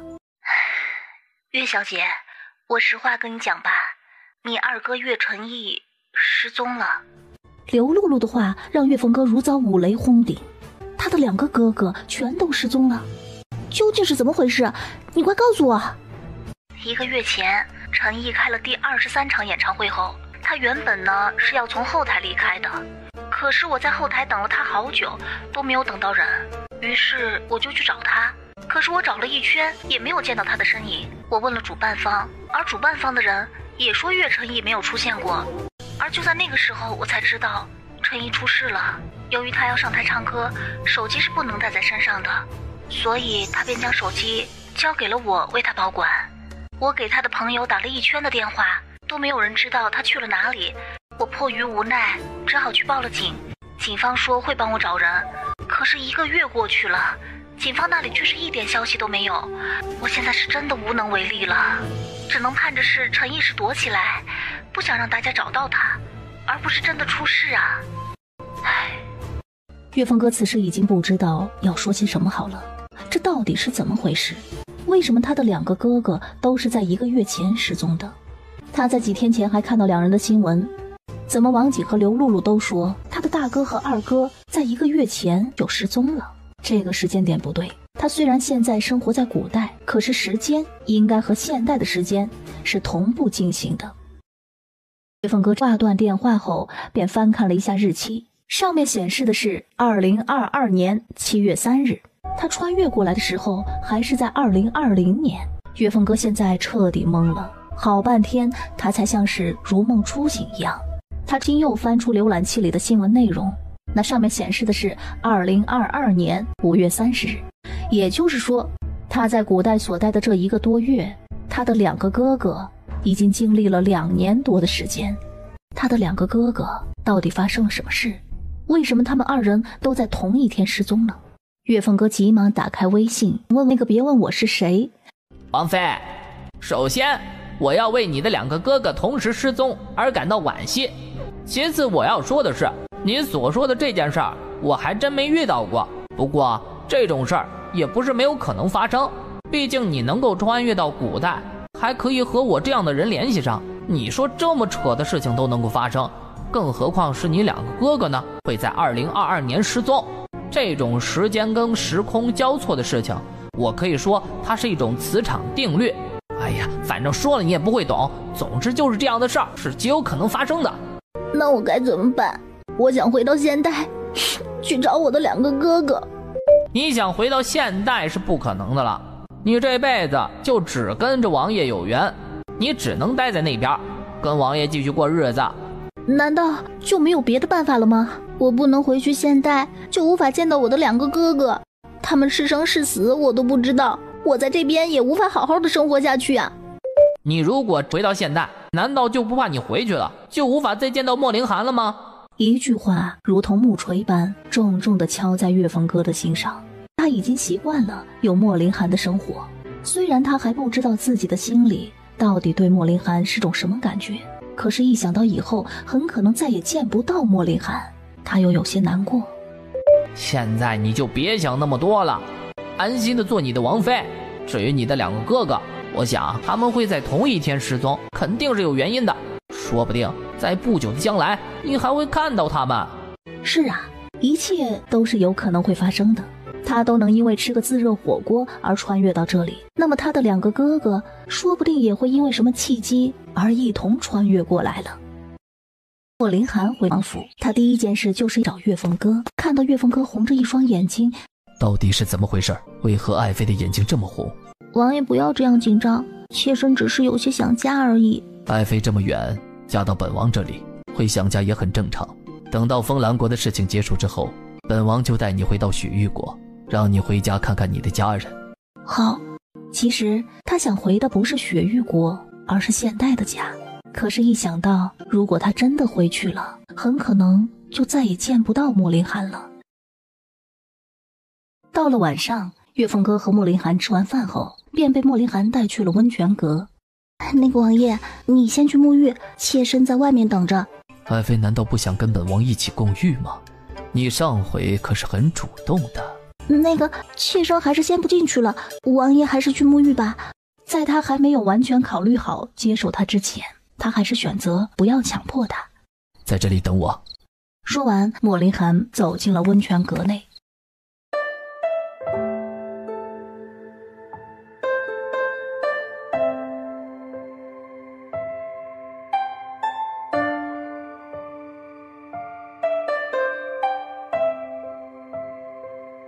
爱妃进来，为本王擦擦背。他到底是进去呢，还是进去呢？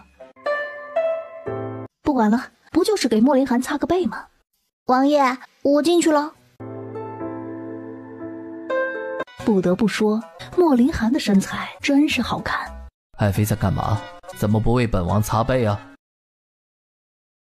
岳峰哥便蹲在莫凌寒的身后，拿起锦布为他擦起后背来。由于那块锦布并没有沾水，岳峰哥就这样干擦了一通，直到他看到莫凌寒的后背通红。啊，王爷的后背怎么这么红啊？你说呢？莫凌寒已经忍了很久，他他只等着看岳凤哥什么时候能自己发现。岳凤哥强忍住没让自己笑出声来。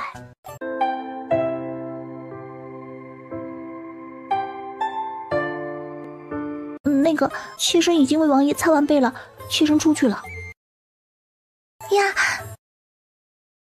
岳凤哥回过神后，就想挣脱开莫林寒的怀抱。爱妃刚刚可是摸得很开心啊，这会儿怎么就想跑了呢？岳凤哥干笑了2声，用力挣脱开莫林寒，快速跑到屏风外。只看他那一副避之唯恐不及的样子，莫林寒原本那滚烫的一颗心瞬间凉了半截。他就这么不想跟他在一起吗？他现在也没什么心思在沐浴，直接从……王爷怎么这么快就出来了？不要再泡会儿了。爱妃进去沐浴吧，本王累了，要回去休息。王爷，你派人让青芷或者晴儿帮我带套干爽的衣服过来。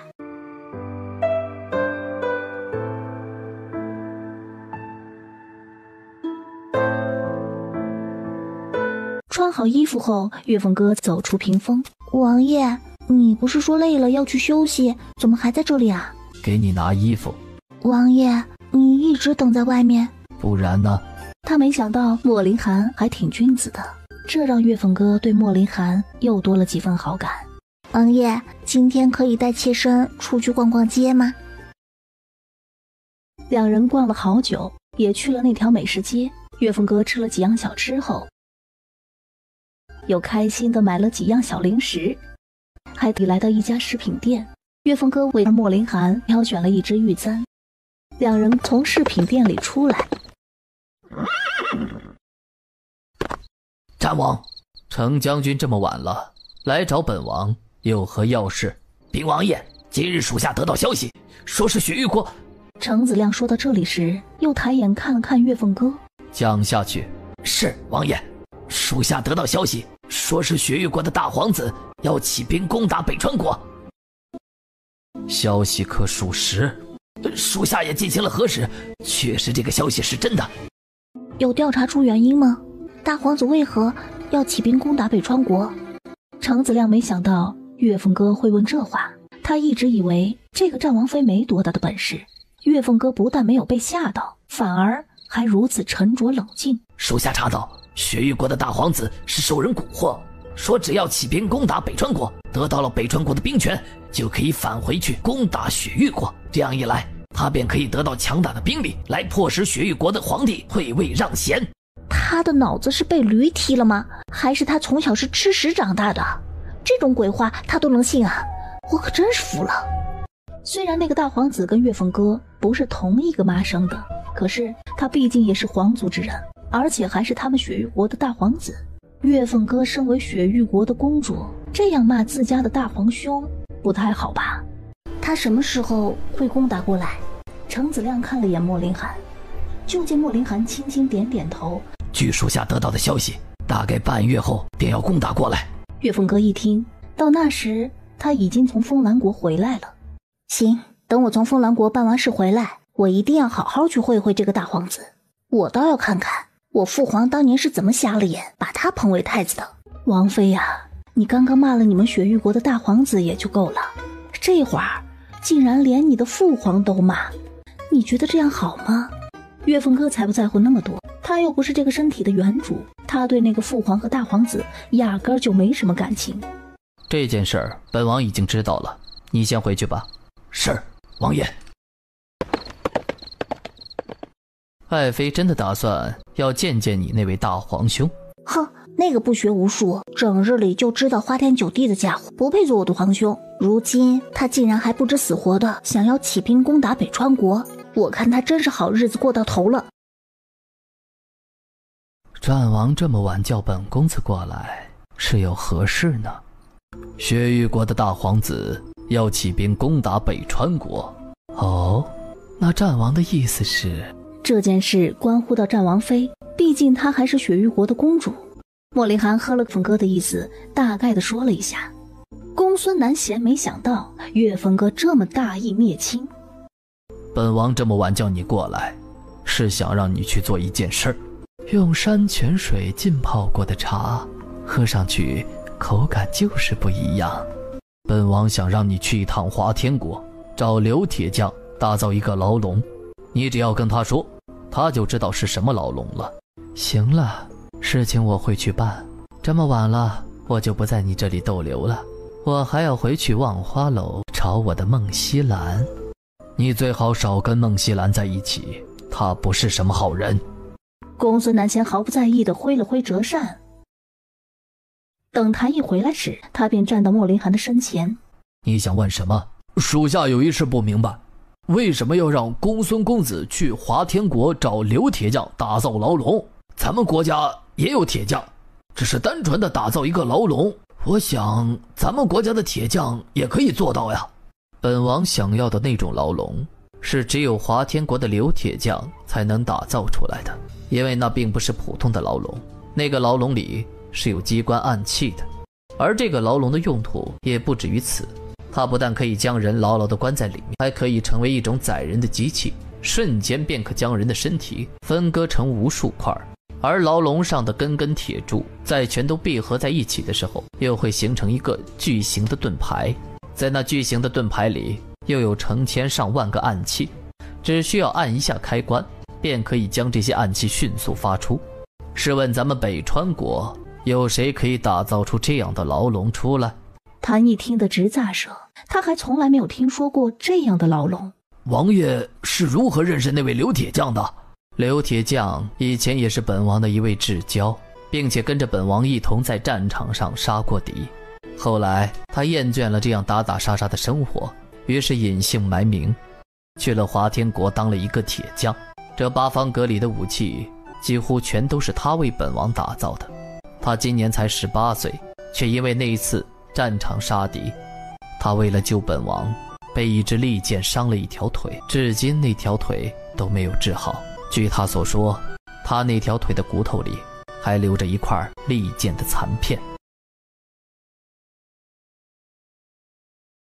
岳凤哥坐在马车里，一颗心早已经飞到风兰国去了。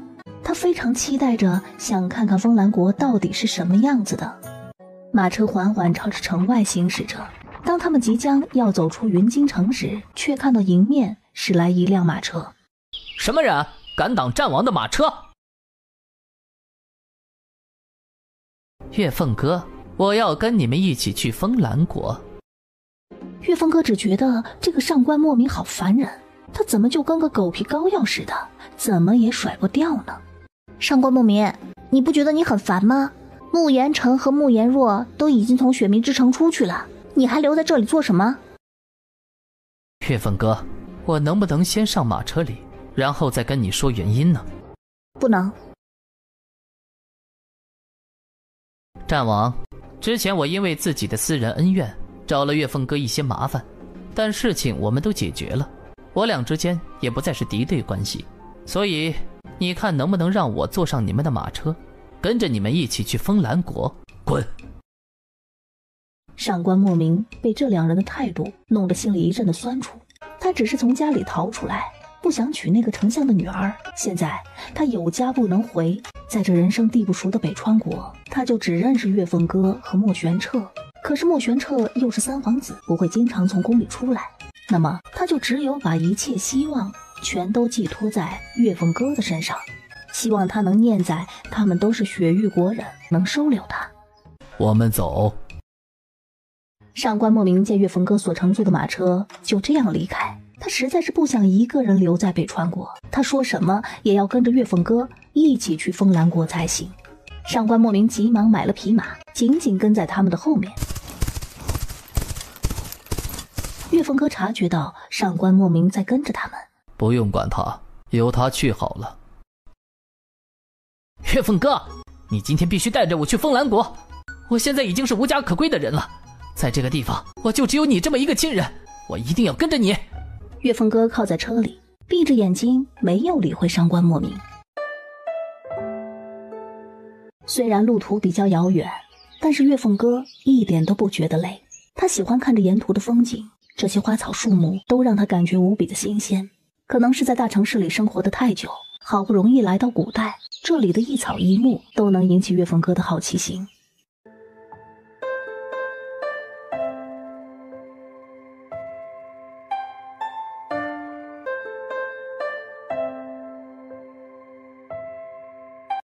马车终于来到一个小镇上，而此时的天色也暗了下来。这个小镇是在北川国与风兰国的边境，小镇不大，但人口却很多。这是什么地方啊？这里看上去好偏僻。这里是实验小镇，是北川国与风兰国交界的地方。这里的石头却非常的多，所以人们给这里起了个名字，叫实验小镇。月凤哥哦了一声。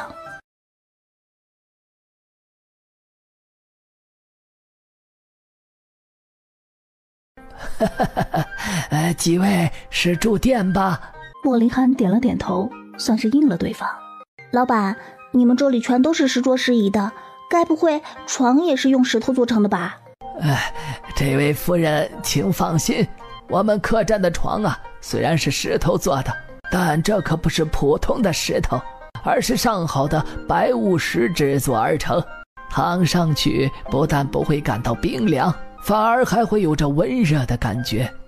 如果你们觉得热呀，只需要在白雾石床上铺张床单，马上就会感觉到凉爽。听到老板这么说，月凤哥倒是有些期待起那些石床了。小姐，咱们先吃点饭吧，我们都饿了。月凤哥也有些饿了。小二，把你们这里最好的菜都上来，再来6碗米饭。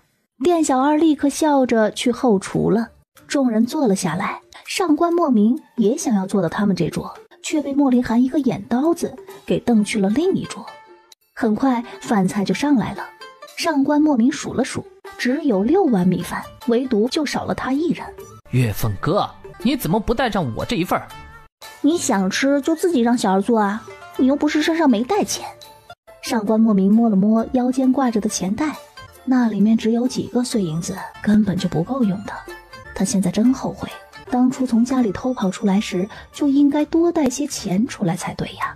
现在好了，他就剩这点钱，什么都买不了，连吃顿饭都成问题。小姐，你看他都跟着咱们一路了，就让他坐在咱们这桌吃饭吧。小姐，你看他怪可怜的，就让他跟咱们一桌吃饭吧。